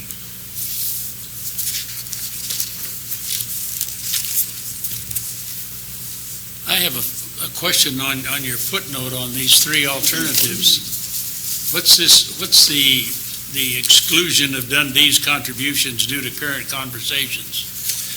Would you explain that footnote, please? Yes, sir. That's a great question, Mr. Mayor. Thank you. We currently get the TLT funds allocated to us roughly $139,000 from the city of Newberg annually for this purpose. And then in the past, we have received $2,500 annually from the city of Newberg. I'm sorry, the city of Dundee. Recent conversations within the TLT committee have indicated that Dundee may not want to provide those funds to the Chamber of Commerce for this purpose moving forward. Then why are we supporting their activities? Because we've been under contract with them to do so. And up until the point that they decide to not give us that $2,500, we assume that we will continue to provide services to them in this regard. Maybe I'm reading more into this, but you have up here the Taste of Dundee, but then you're excluding their contribution, and I guess I don't understand that. I understand it's a fluid, changing environment, and that's why I footnoted this as I've left that $2,500, or we've left that $2,500 out of the budget just in case. But it's in the budget up here, $2,500. Right, I'm sorry, but we provide the provision that this may exclude that contribution should they make that decision. Poorly worded footnote. Thank you. Better way to say it. Mr. Mayor. Go ahead, Councilman Murray. I missed the last meeting, the TLT meeting, but my understanding is that if the TLT committee decided to move forward with whatever you want to call director of tourism and marketing, that Dundee would contribute to that. But they're saying that even if we continue the contract for the next 2 years with the chamber, that now they're not willing to. Again, that's a really good question, Matt. First of all, this plan was put together prior to that. Prior to that. The second thing would be to say that these discussions have been as you well know, going back and forth for a while.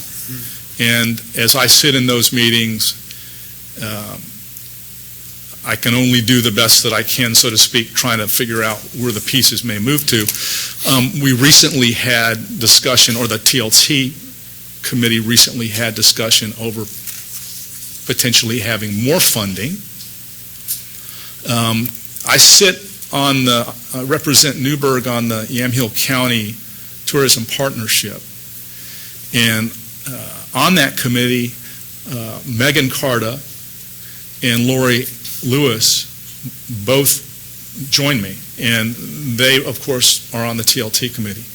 And so there's, along with Ted Crawford and some other people from Dundee, there's actually even been conversation that Dundee might contribute more money, not to this plan per se, but to the destination marketing organization that would become an outcome of this Yamhill County Tourism Partnership. So this is a very, again, fluid environment right now. Travel, or I don't want to get into the rat hole of how we handle public relations and media tours and whatever in the state of Oregon, and I'm certainly not the expert. I didn't realize in my Encore career I was going to know as much as I now have learned about tourism marketing, but there have been a lot of complaints about how information is brokered out of Travel Oregon through the Willamette Valley Visitors Association into the regional destination marketing organizations. And as we've come to learn through the executive director who's now sitting on the Willamette Valley Visitors Association, Travel Oregon has heard those complaints loud and clear. They've gone back to the Willamette Valley Visitors Association and they've given them more money, but they're also scrutinizing them very differently. And it's fluid enough to where in January, depending upon how the machine decides to go, that whole relationship between Travel Oregon and the Willamette Valley Visitors Association may or may not continue. On Wednesday, we have 14 to 16 people that are members of the Yamhill County Tourism Partnership that are going to spend 4 to 5 hours trying to unravel and create a plan and some priorities for making sure that we can continue to do the visitor destination marketing that we need to do for this region. It's particularly been difficult because we're in the season now. We've already had to put together, just as the chamber continues to be responsive to any opportunities that we have for Newberg, Dundee, the broader region is trying to field that information and be responsive in the absence of a clean channel of information flowing down. And there's a lot of entities around the county that aren't being heard. Does that help?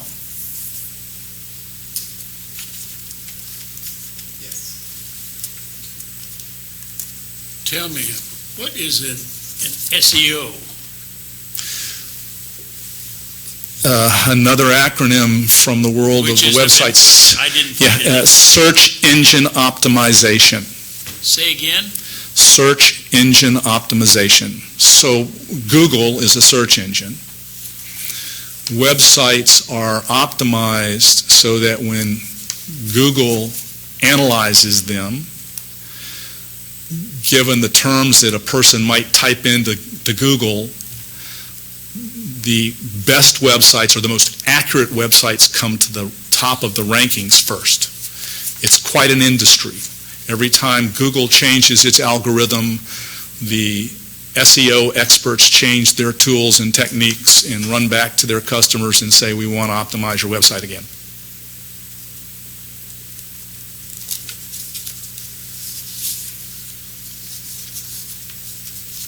What is it we're being asked to do today, Cheryl? Thank you for your comments, Carr. I appreciate it.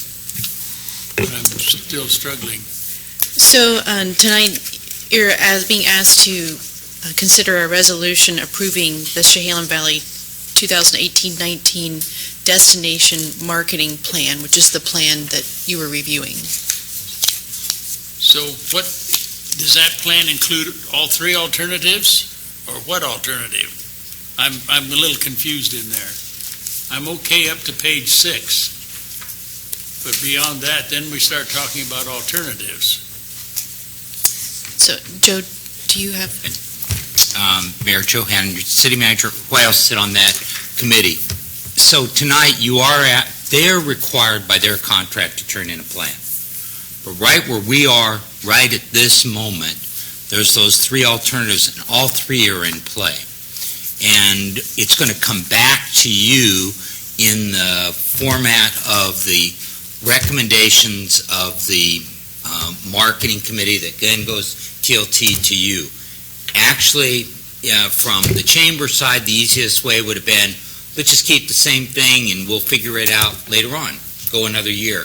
But the chamber has been very cooperative as they sit with the TLT, and as Doug, and well, really as the committee has said, any of those three things are possible. I think like Carr just mentioned, right now the running thought or the preferred alternative is coming to you where you decide that of a marketing, either a person or a company that would do that. They're saying, we'll lock our funds up. We have to turn in a plan to you because we're under contract with you. We'll wait and see what happens over the next, you're saying 3 months, hopefully what happens in the next 30 days. So you're asked, prove that, yes, with all three alternatives in there. Because you're not at a point to be able to pick one of the three yet, Mayor. And you can put the whole thing aside and say that, and we can do that, you have met your commitments under the contract by just presenting to this. We're choosing to not make a final one, but we accept your presentation as completion of the contract. You could do that.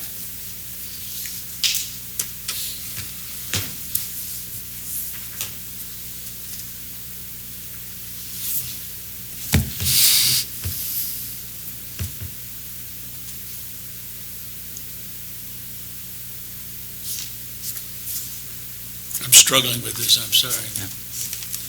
We're the ones push them to say, here's your contract, comply. And they said, okay, here it is. But what are you going to do, city? Because that would affect us. And we're saying, we don't know yet, but we'll soon. It's working through the process, which they're part of through the TLT, Mayor. So we have a staff recommendation.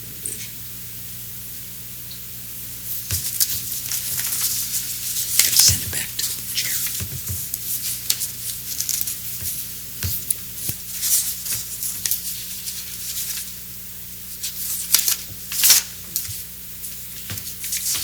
Well, the staff recommendation is to adopt Exhibit A, which includes three alternatives. Yes, sir.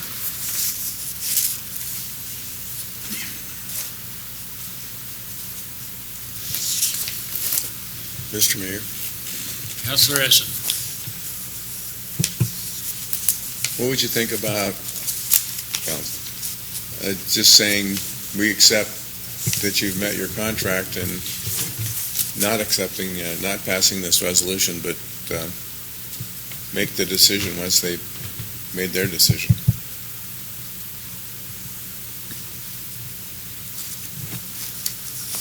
Well, run it up the flagpole, see if it waves. So I make a motion that we accept the the Chamber's proposal as having fulfilled their contract.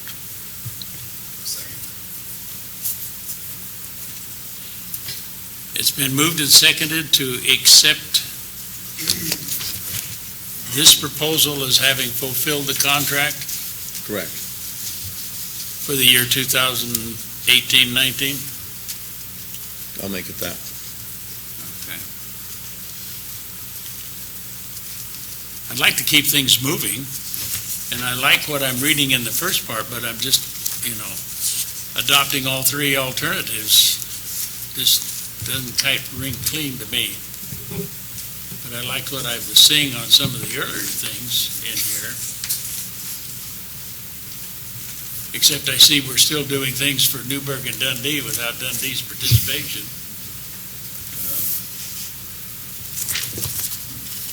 All right, you have a motion before you.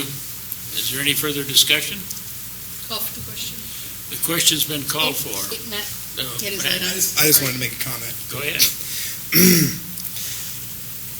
By accepting their presentation as the obligation to their contract, we wait for the TLT to come back and say, this is the direction we're going to go. So we're just thankful that the chamber is so willing to just hold on and wait to see what their recommendation is. So that's kind of where I'm at with this. Well, there's more flesh on the frame. when Correct. TLT gets finished with its work. Yes. now I'll call for the question, Now you'll call for the question. unless you have another comment, sir. Well, I will reluctantly vote for the motion. So the question's been called for. All in favor signify by saying aye. Aye. Those opposed, same sign.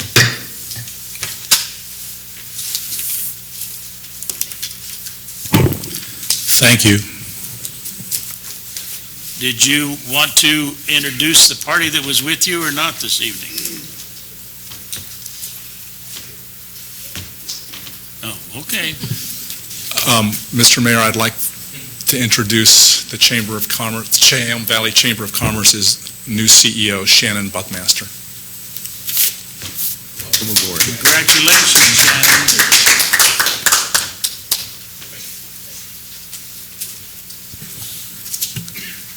Bob. Point of order. So I'm just going to void this resolution then, because we're not going to vote on it, right? We're not rescheduling it. No, Okay. thank you.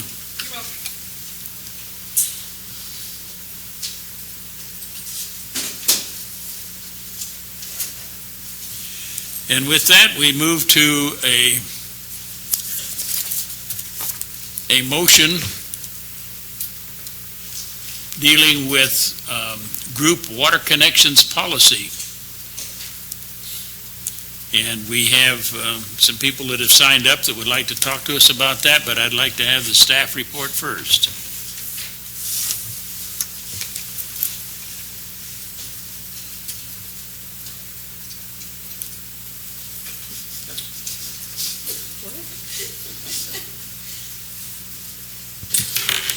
Good evening, Mayor, members of the council, Karen Hoffman, City Engineer.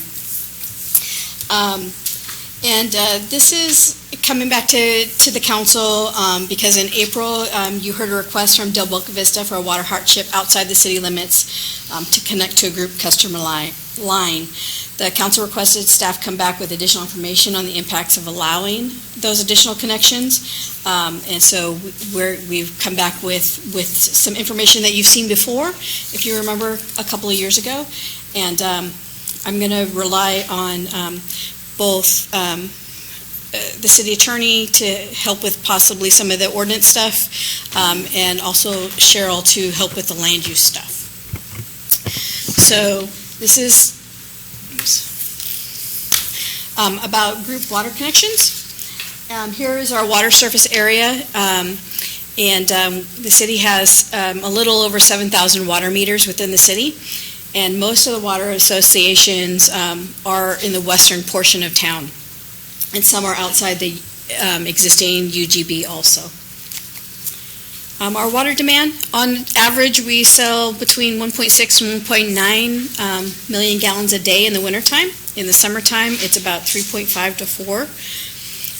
The water associations are all served with a master meter from the city with a backflow prevention device. We bill the association, and then they bill their individual customers. Their pipes may or may not meet municipal public water standards, and we serve about 120 individual customers outside the city limits directly. So those are folks that are directly hooked up to city lines outside the city limits.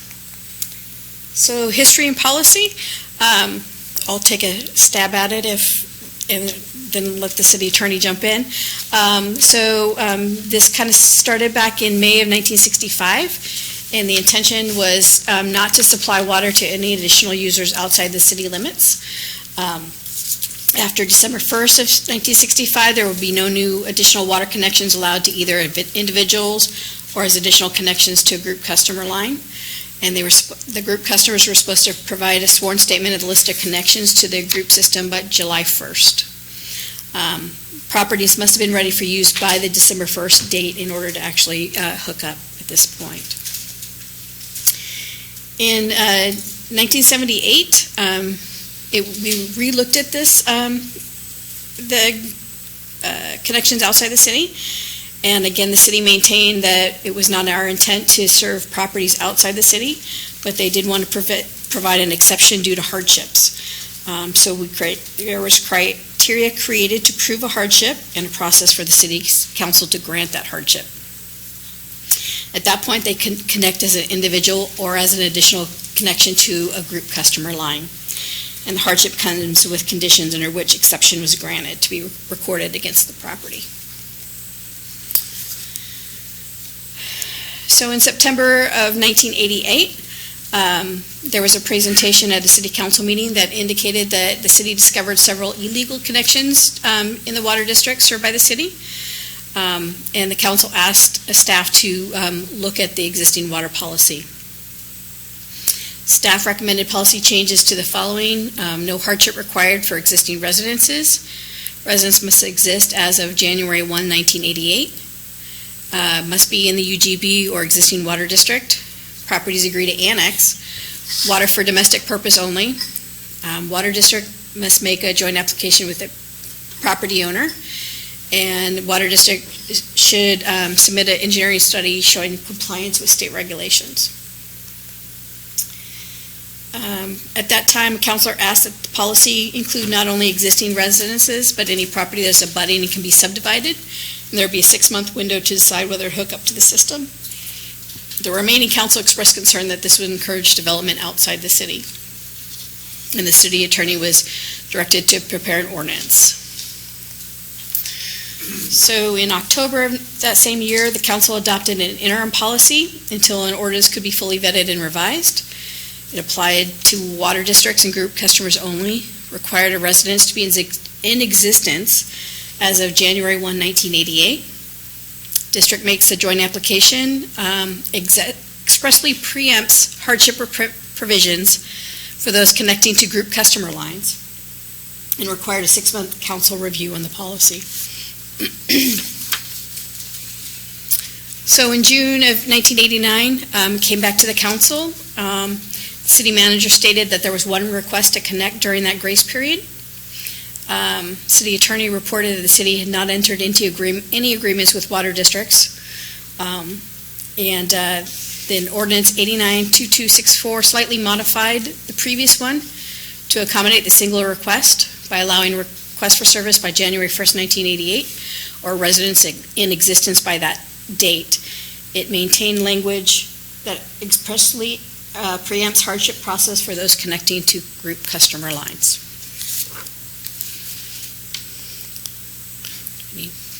Did I get it all? Okay.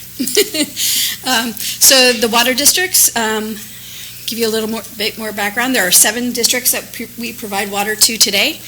In an exhaustive search, we have not found any actual contracts that have been entered into. We have been drafting a contract to send to those districts in order to get some agreements in place. We did send 2 letters to the districts asking for roster updates, and we received information from 3 of the 7 districts. There was a request for some economic numbers for folks outside the city limits. They do pay $6 a CCF rather than the $4 that customers inside the city pay. Last year, the districts combined paid about $112,000, and it's less than 2% over the overall water rate revenue. The system development charges are variable. It does allow for the council to waive any or part of them for group customers. So land use, this is where I'm going to hand it over to Cheryl to talk about. So in the Newberg Comprehensive Plan, you're looking out 20 years for growth in the city of Newberg, and so planning for that growth by looking at just what we were doing before, looking at what are your master plans to serve those areas into the future, how much land do you need for growth, and so these policies, specifically for public facilities and services, are to make sure that when we're doing this planning and extending these services, it's efficient, timely, and orderly. And so it's talking about publicly owned facilities and services into currently undeveloped areas shall occur in accordance with the adopted water, wastewater, and stormwater master plans. It shall not be provided, sewer and water shall not be provided outside the city limits except for cases of health hazards, and no alternative exists. And where the property owner agrees to annex, and individual water services may be provided to properties within the urban reserve area on a case-by-case basis, with review and approval by both City Council and City Engineer. And then new connections will be made where allowed. And so urbanization goals, again, looking at urbanization. Urban services should be provided within cities because they are the most efficient in providing those urban services. And so part of urbanization is, again, looking at a long-range plan, looking at how much land is needed and how you're going to accommodate growth in the city. And so again, this is, the most efficient way to do that is, again, on a large scale, you're looking at where can you grow and how are you going to provide those services in more of a, like, for example, when we're talking about looking at the urban growth boundary study that's upcoming, where will we grow and where would those areas be? But we're looking again at, can we serve those areas considering the existing infrastructure that we have, but also the topography and how much land do we need to grow into. So that is the most efficient way to provide services, which is be within the city, but then growing in an efficient, timely manner.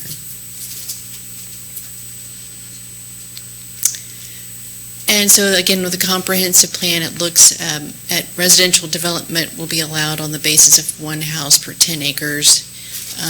Following strategies used to ensure that interim rural development does not inhibit the long-term urbanization of lands within the Newberg UGB and urban reserve areas. These are not limited to shadow plats, cluster development, redevelopment patterns, non-remonstrance agreements for annexation and provision of urban facilities. Because again, when you're having areas outside of the city develop at more urban levels, it starts to parcelize out the land, and then therefore if the city does need to grow into one of these urban reserve areas, there's that land is much less likely to be able to accommodate the city's needs in the future.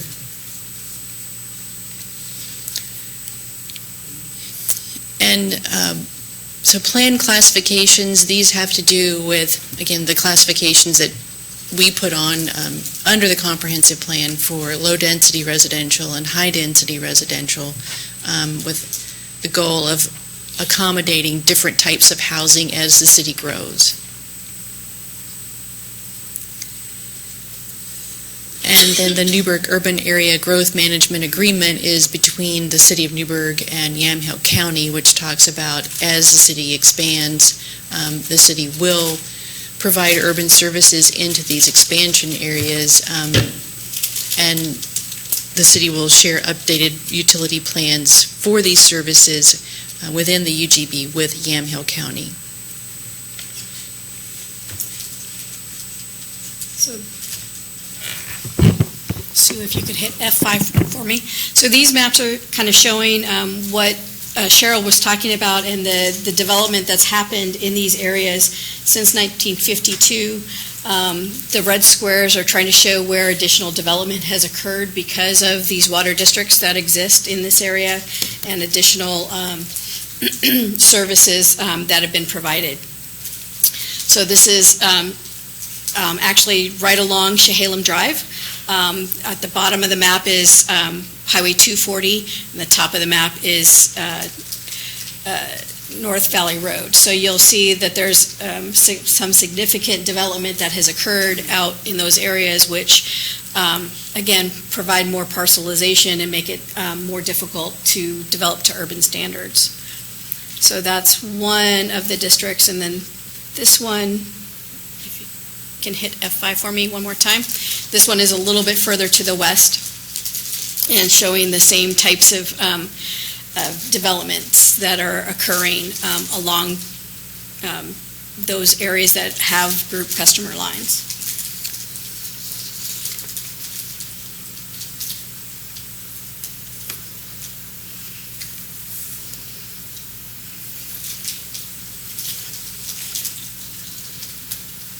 There's a couple more. Sorry, it got slow. It's changed again. This is 2006, and there'll be one more.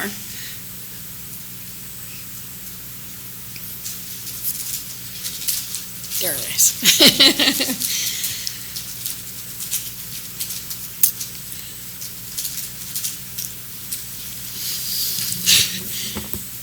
So this shows, this is part of the Newberg 2030 Urban Growth Boundary Study Phase 1, where they were, the consultant was looking at potential study areas based on the requirements from the state regulations. And this is a 1 mile buffer. The brown is a 1 mile buffer outside of the city limits of Newberg, and the red is a 1.5 mile buffer.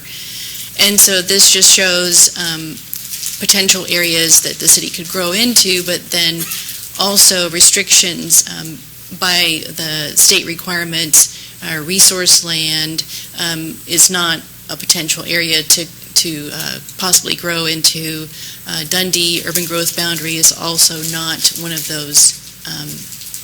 those areas. And then it breaks it down into the lot sizes of those areas, and so the green shows you, as you have more green, then that means that the parcels are smaller, and then therefore, again, they can provide less potential growth for the city. And then these red overlays here are the sloped areas. So again, as you're moving towards towards Hillsborough and to the west, then it's less, potential for developable land because of the slopes that are there. So again, it's starting to, all the land that you could possibly look at expanding into, it becomes more and more limited by these different factors. So the last question is, where do we go from here? I think what we talked about tonight was option one, which would retain the current comprehensive plan policies, which does not entertain hardship requests to group customer lines. Option two, for the council to determine whether or not they want to evaluate those comprehensive plan policies and corresponding development regulations, and make changes to those to allow for water connections to group customer lines outside the city limits. And we're here to answer any questions. Councilor Murray. My understanding from when Del Boca Vista presented is that they're willing to meet all the criteria for this piece of property, and including if our UGB were to expand in the future, that they would be willing to annex the property in. So if they're going to meet all the requirements, what is our issue with? There are actually no requirements that allow them to hook up to a group customer line. Right now, the Newberg Municipal Code expressly prohibits additional connections to the group customer lines. So that's what would have to change, is that prohibited, where we are not allowed, yes, thank you. The prohibition to hook up to group customer lines is not allowed in the code. If you go back to the, expressly prohibits connections that preempts the hardship process for those connecting to existing customer lines. So there is really nothing in the code that allows them to hook up. Follow on. But what about, was it the slide after this, the one that talked about, or no, I'm sorry, maybe it was a couple before, it talked about if it's a health issue or if there's no other source of water, and in the presentation, they had said that they tried drilling in a few different spots and they couldn't find a well. So the hardship, there are hardship criteria for folks that want to hook up to cities lines. So there's a difference between the cities lines and group customer lines. There is a hardship provision to hook up to city lines but it has to be an existing residence. It doesn't allow for, again, additional development outside the city limits to provide city services to those. And I think what we were trying to show is that because some of those things have occurred, we have a lot of parcelization on that west boundary, which could make it challenging when we go to update the urban growth boundary and get the densities that we may want to see in that area. So, but the latest ordinance does prohibit hardship processes to connect to group customer lines. Even for an existing structure. We actually, 2 years ago when we came to this, we actually had to deny an existing house to hook up to the group customer line because there are no hardship provisions for that. And in the Del Boca Vista example, is they actually want to build a new house, so it's adding to the issue that we had talked about with possible future land use issues. One more follow-on. So the water district that is purchasing water from us, from the city, is no longer able to provide any additional lines to their district. Correct. Thank you. Councilor Essen? Kind of wonder if we've already let the horse out of the barn. It looks like there's an awful lot of, did you say there were 7 water districts up there already, and that they've already, according to the map, it looked like it was almost all developed already. So other than how much expansion can we do with everything that's already there? That's my question. I don't know that we can answer that question tonight. So much of it depends on the Newberg 2030, what the urban growth boundary, buildable lands, all of those types of things, densities that we're looking at implementing. Certainly what has happened out there could make it more difficult depending on what we as a city want to see happen in that location. But I don't think we can specifically answer that question. Do you have a follow-on? I don't. We have some people that have signed up would like to talk to us on this one. And I remind the individuals that we'd like to have you keep your comments to 5 minutes. And I'm going to call on a Donna Fouché. Did I get close?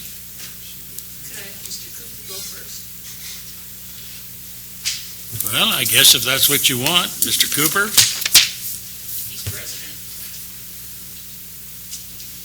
It doesn't tell me that.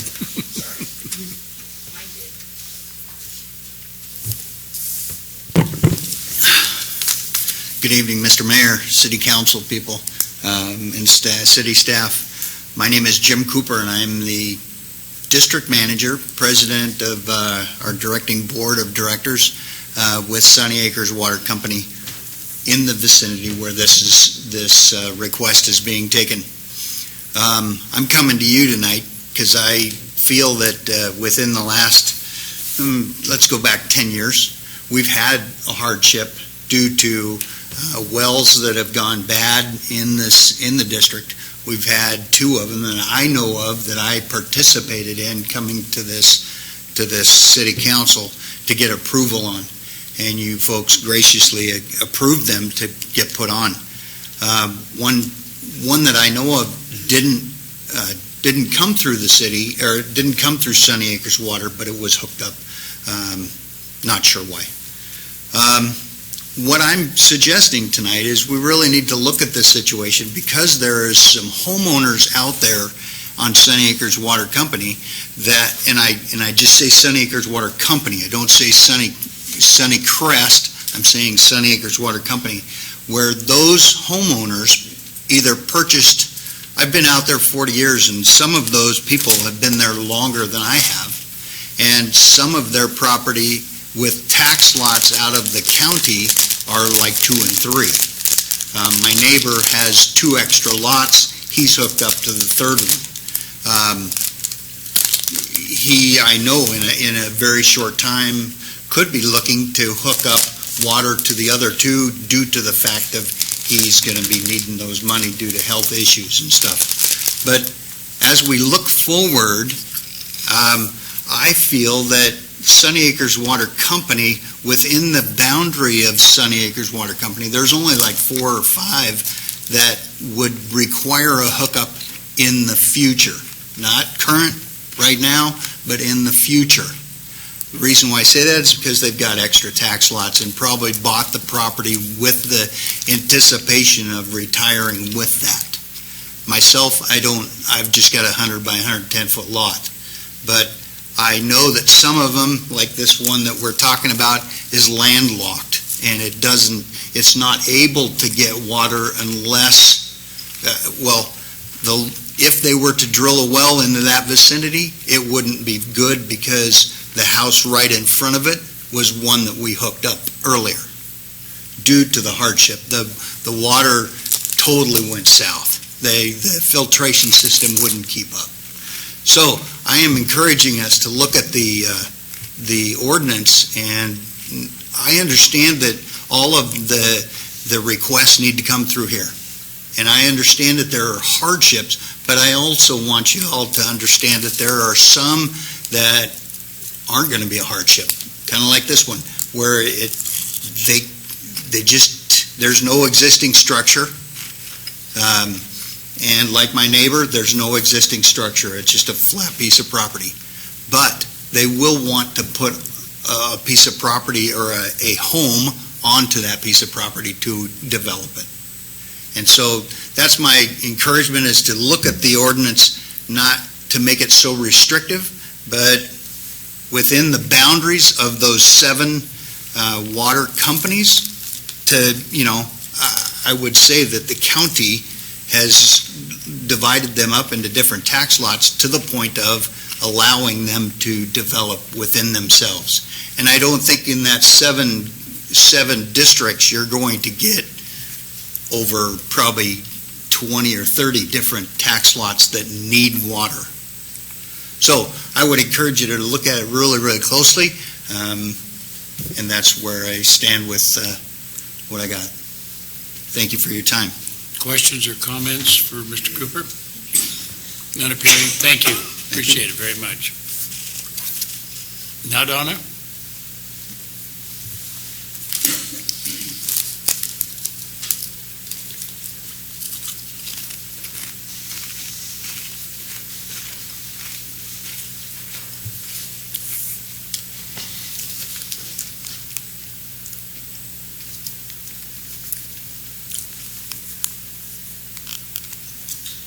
She'll turn it on. Oh, okay. All right. My name's Donna Fouché. I'm Vice President for Sunny Acres Water Company.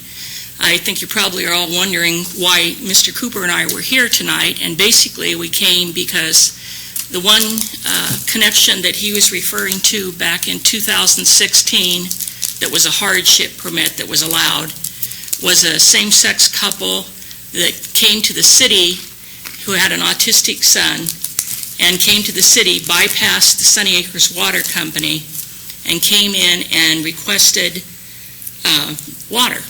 The city granted them permission to hook up under a hardship, which then they came back and informed us as the water district that we were going to give them water. And at that time, we set up bylaws in our water company that it would be Mr. Cooper or I or somebody that was president, vice president, or whoever would represent anybody that was requesting water service in the city of Newberg. I was looking at your things you have. Like I said last time, Sunny Acres Water District was established in 1962, which is 55 years ago. We've had water for 55 years. Thank you, from the city of Newberg. We have 54 users, and with those users, we've had multiple times that there's been people that have come to us with existing homes that have asked for hardship permits to hook up. One family, case in point, it was a childhood friend. Her parents were elderly. Their well completely quit right behind someplace else tavern right in there. And they came to us and begged us and pleaded that we get a water connection for them, that they needed it. I mean, they had no other choice. So finally, they sold their property at a lower cost to get rid of it. Well, that was the family that moved in that got the water established, and they were permitted to get their water right after that. Even though these other people had begged and pleaded for water, they didn't get it. We have multiple people that would like to hook up to the district. Some of them we probably aren't even aware of, if it ever happens that you would allow people to hook up to the district. I can tell you, I know for a fact there's multiple lots out in Sunnycrest and Home Acres, which is behind someplace else tavern, that are under an acre. A lot of them are lot sized, and yeah, when he said he thought maybe we'd let the horse out of the barn already, the horse has been out of the barn for 55 years, you know. I mean, there are people that have wanted water, and we have made sure that they didn't get it because of the fact that we had to come to you, and you weren't giving us permission to hook them up. So we've gone with that. Basically, I think that's probably all I have to say. If you have any questions. Questions for Donna? None appearing. Thank you very much. Appreciate it. Mr. Danichik?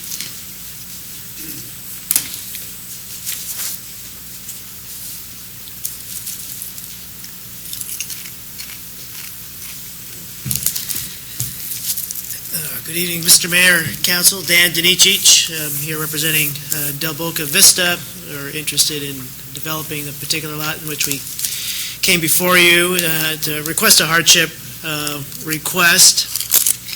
I'm a bit confused over staff's comment that the code expressly prohibits a connection to a water district line. That's news to me. I don't think the language speaks to that, but I'm not going to get into that detail tonight.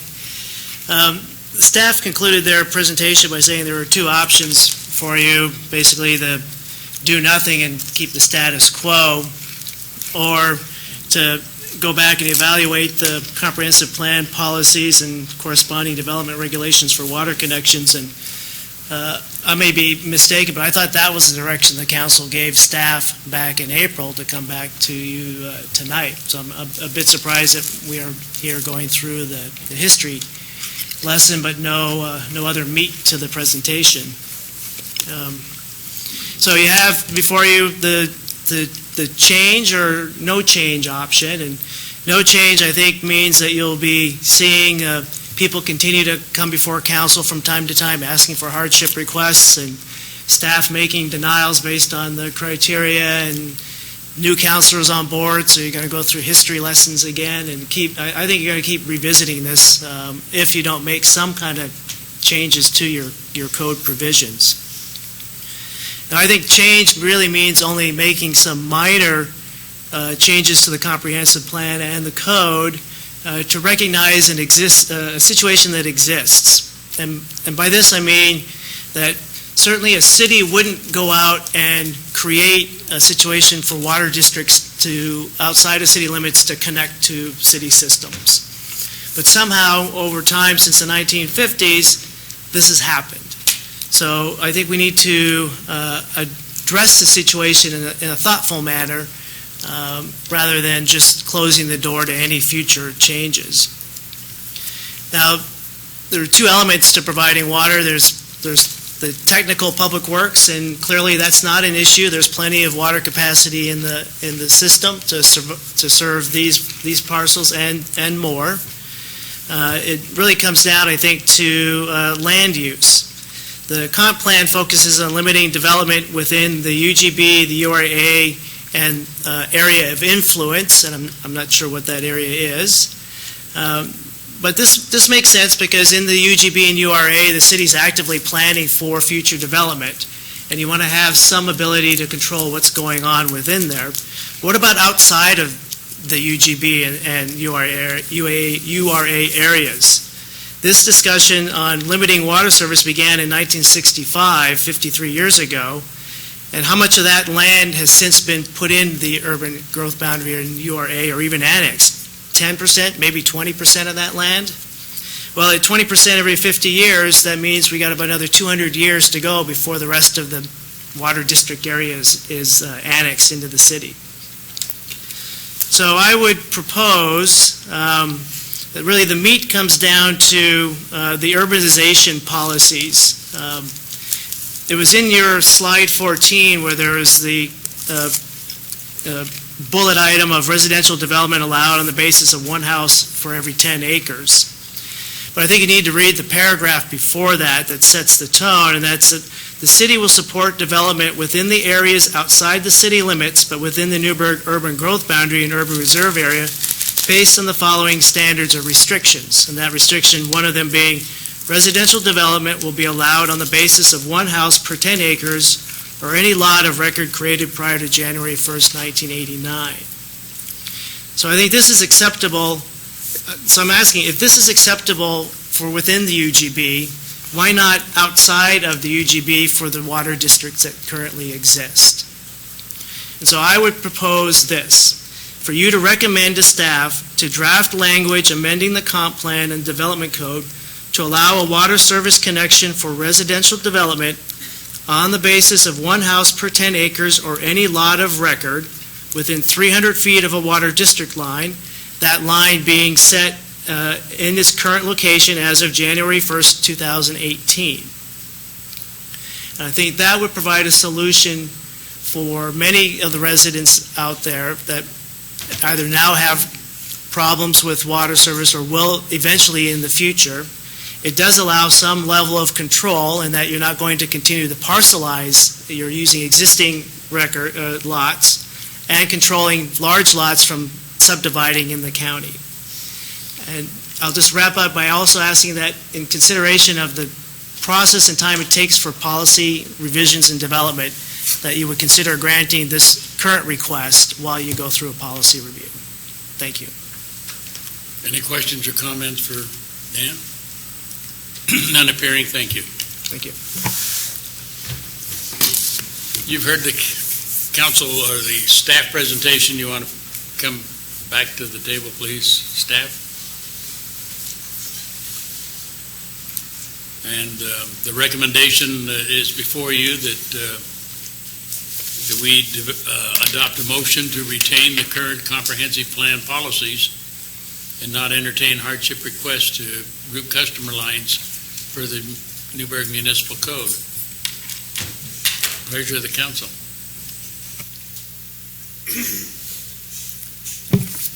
Matt? I guess one of the things that I'm struggling with is based on the growth that we've seen in all these other plans that we're looking at. You know, it sounds pretty true that it's going to take a long time to get development west. We've got other areas identified in the plan. I'm just struggling with not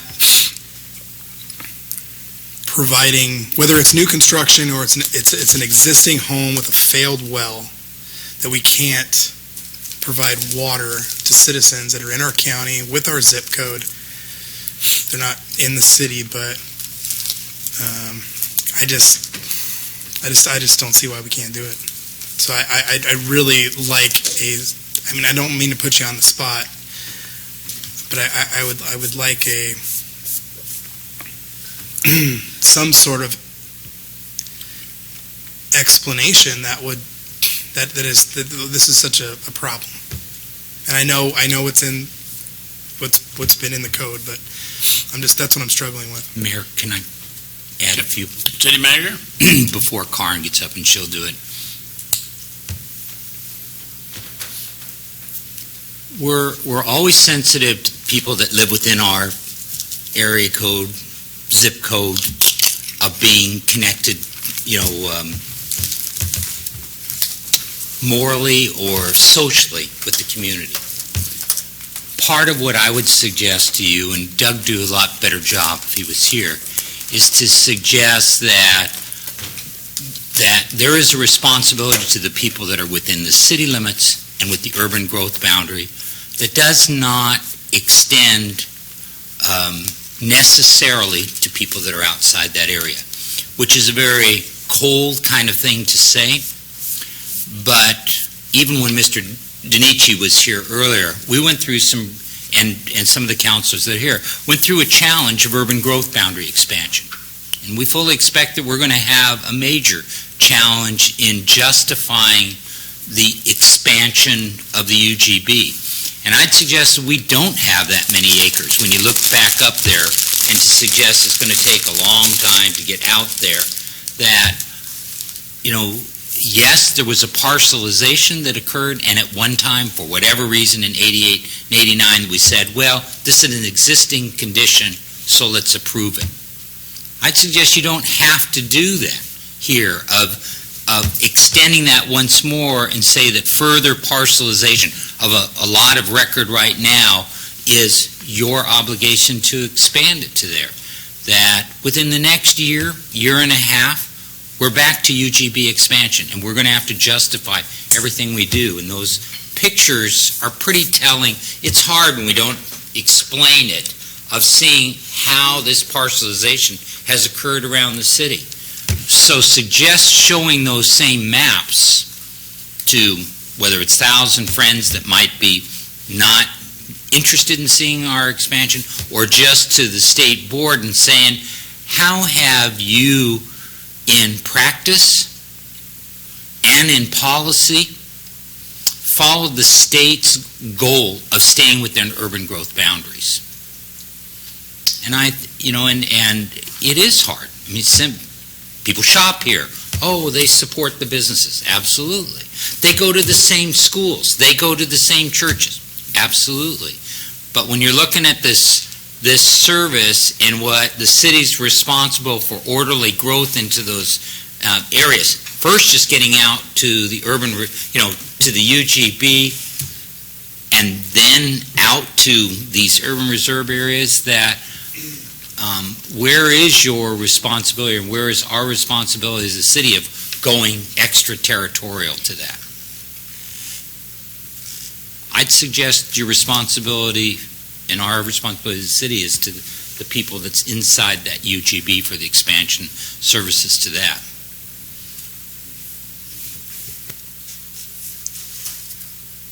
Councilor Eisen. I'm confused. Are these people outside the UGB or inside it? They are outside the UGB. They're all outside the UGB? They are outside the UGB. Okay. So we're selling water outside our urban growth boundary? Yes.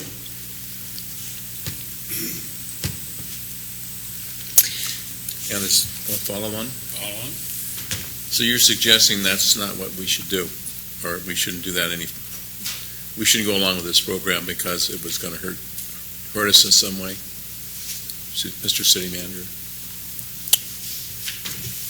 I'm suggesting that you have a policy, right, that there are water districts that are out there that are receiving water. I'm not saying anything to those, okay? And you have a whole separate policy.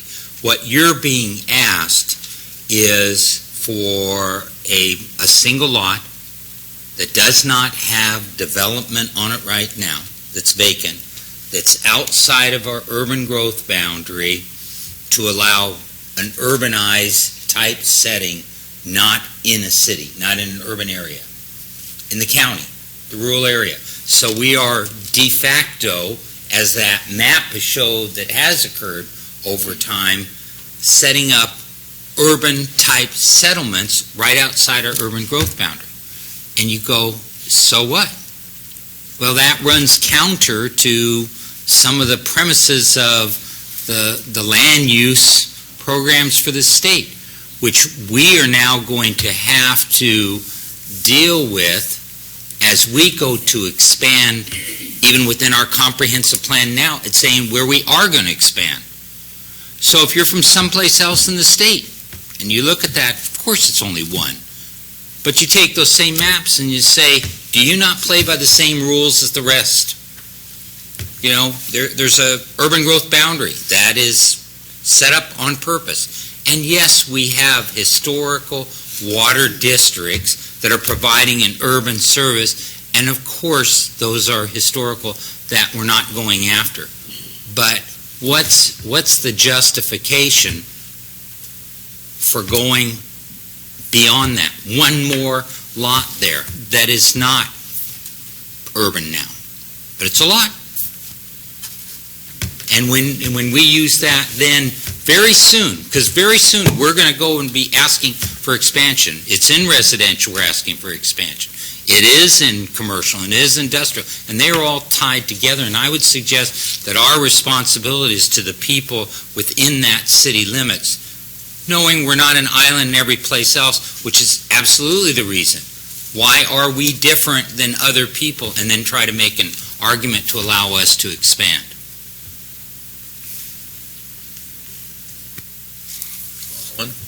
On.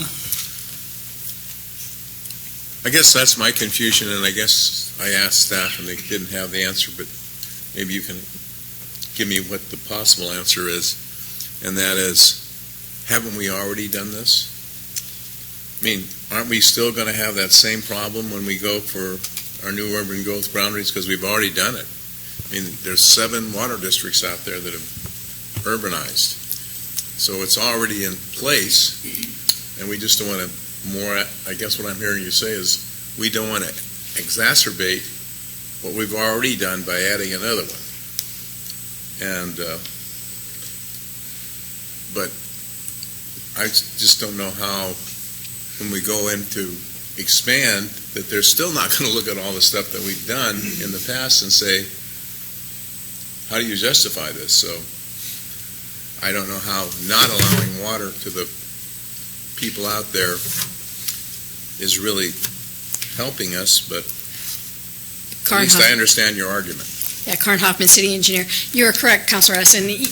We've done it, but should we exasperate the problem? And as Mr. Cooper indicated, he knows of several more that would want to do this. So if we allow it for this one, why wouldn't we allow it for the next 5 to 10 that want to hook up?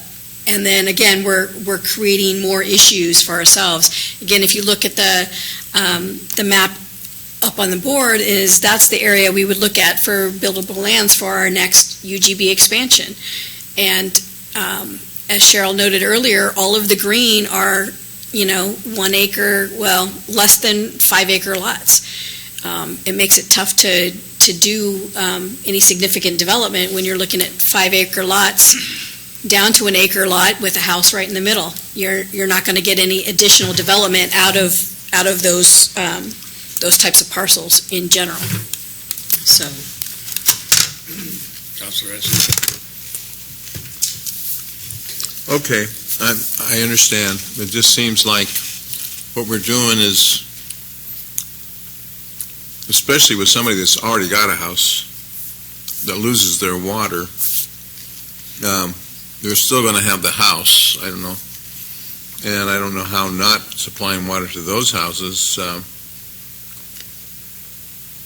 it just doesn't seem logical. But I get the program. I think the problem we have is the UGB issue, and to start off with, that's hard to make sense out of that. But I understand. At least I understand. Thank you. Any closing remarks? Just that we're looking for direction from the council about which way do you want us to go? Do you want us to come back with proposed changes to the comprehensive plan policies and those types of things, or do we want to leave as is? Or do you want our RCA has you suggesting It does. that we continue to march as we are now? That would be correct. That would Is be staff's Is that your recommendation. recommendation? Yes, it is. Thank you. Pleasure of the council. Councilor Bacon? I just moved in my chair. Oh, you just moved in your chair. All right. I won't move anymore, I promise. Oh, you just moved. I just moved.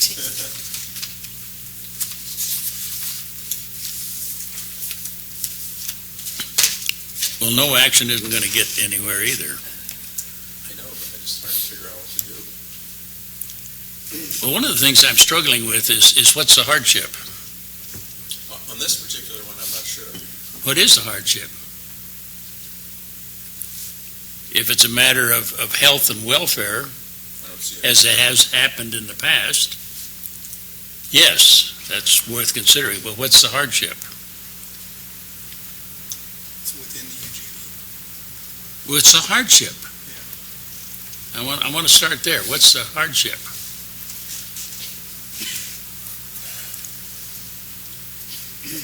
Well, to get us off of point A, I'm going to move the staff recommendation that the council adopt a motion, and I'm going to move that we retain the current comprehensive plan policies and not entertain hardship requests to group customer lines per the Newberg Municipal Code. I will move that. And that motion will die for lack of a second. So what is the pleasure of the council? Somebody's got to make a motion. I have another comment. So as much as I feel compelled with the folks that have stayed late tonight, I did talk to several of citizens who live outside and inside the urban growth boundary and have not successfully been able to connect. And they've applied, and it just has never happened. So why is it fair for all of a sudden now to make a policy change when they had to spend thousands of dollars to drill and find a well? That's my other struggle, is that it's not fair, So the prudent thing to do based on that would be to retain policy until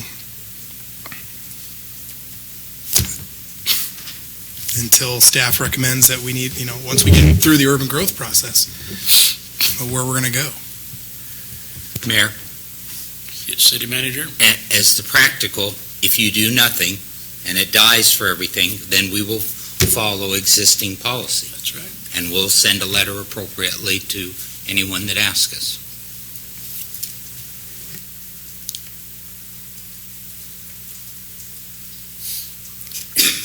Well, the first motion died for lack of a second. But I hear the sentiments are that direction.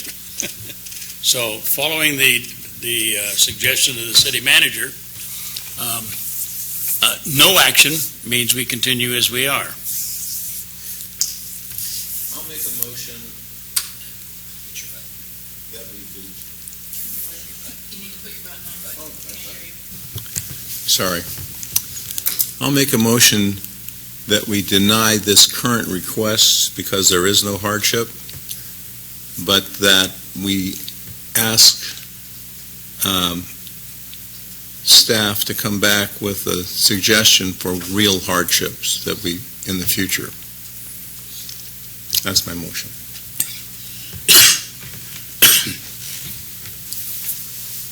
And it dies for a second. So at this point, I'll second the mayor's motion. The mayor's motion died earlier.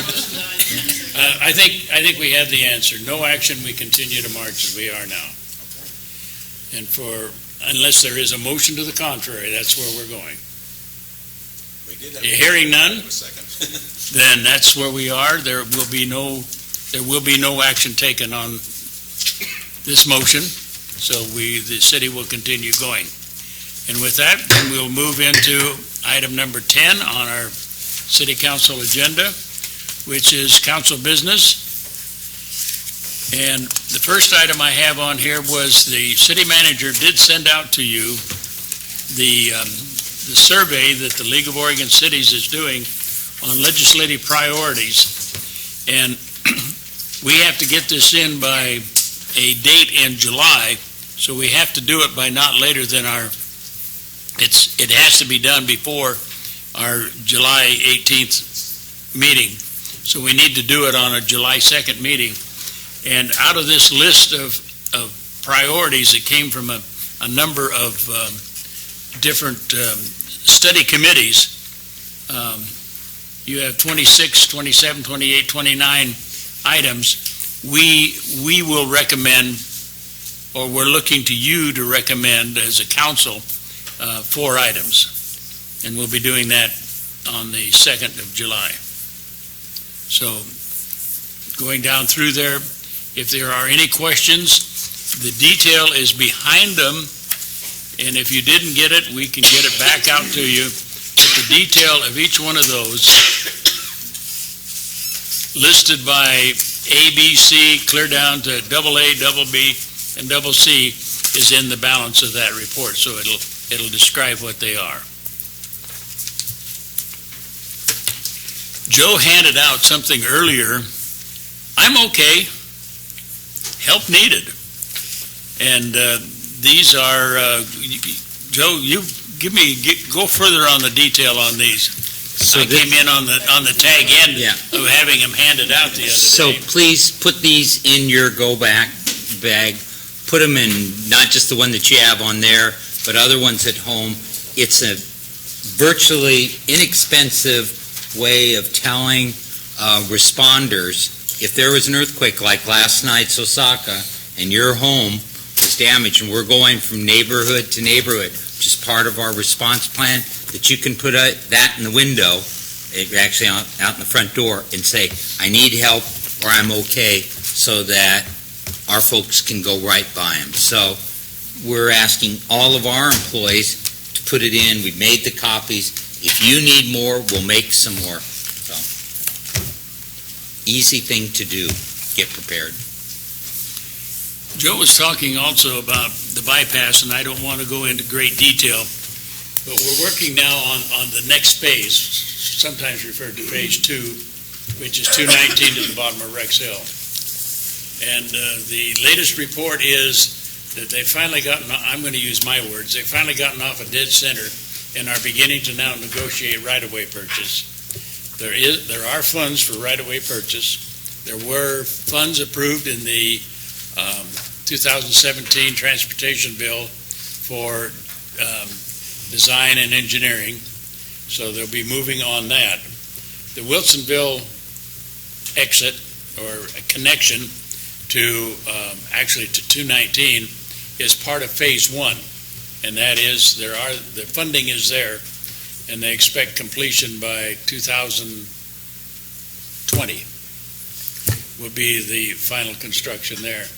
But what we're looking at is what Joe was trying to say is we need to be looking at alternatives and how we can position ourselves as a community in Yamhill County, not just Newberg, but as a community in Yamhill County, to be working with the Legislative Assembly in 2019 to, one, maybe break some money loose and or use some financial leverage at the federal level.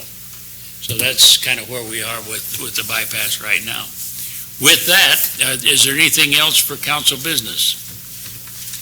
None appearing, then we are going to move into an executive session, and this executive session will be pursuant to ORS 192.6602E to conduct deliberations with persons designated by the governing body to negotiate real property transactions. So I'm going to... You want 5? Yeah. All right. All right. Rearrange. We got to get people out of here. Take the officer home. Officer, you may take your nap now. We are at rest. I don't know. What it seems like.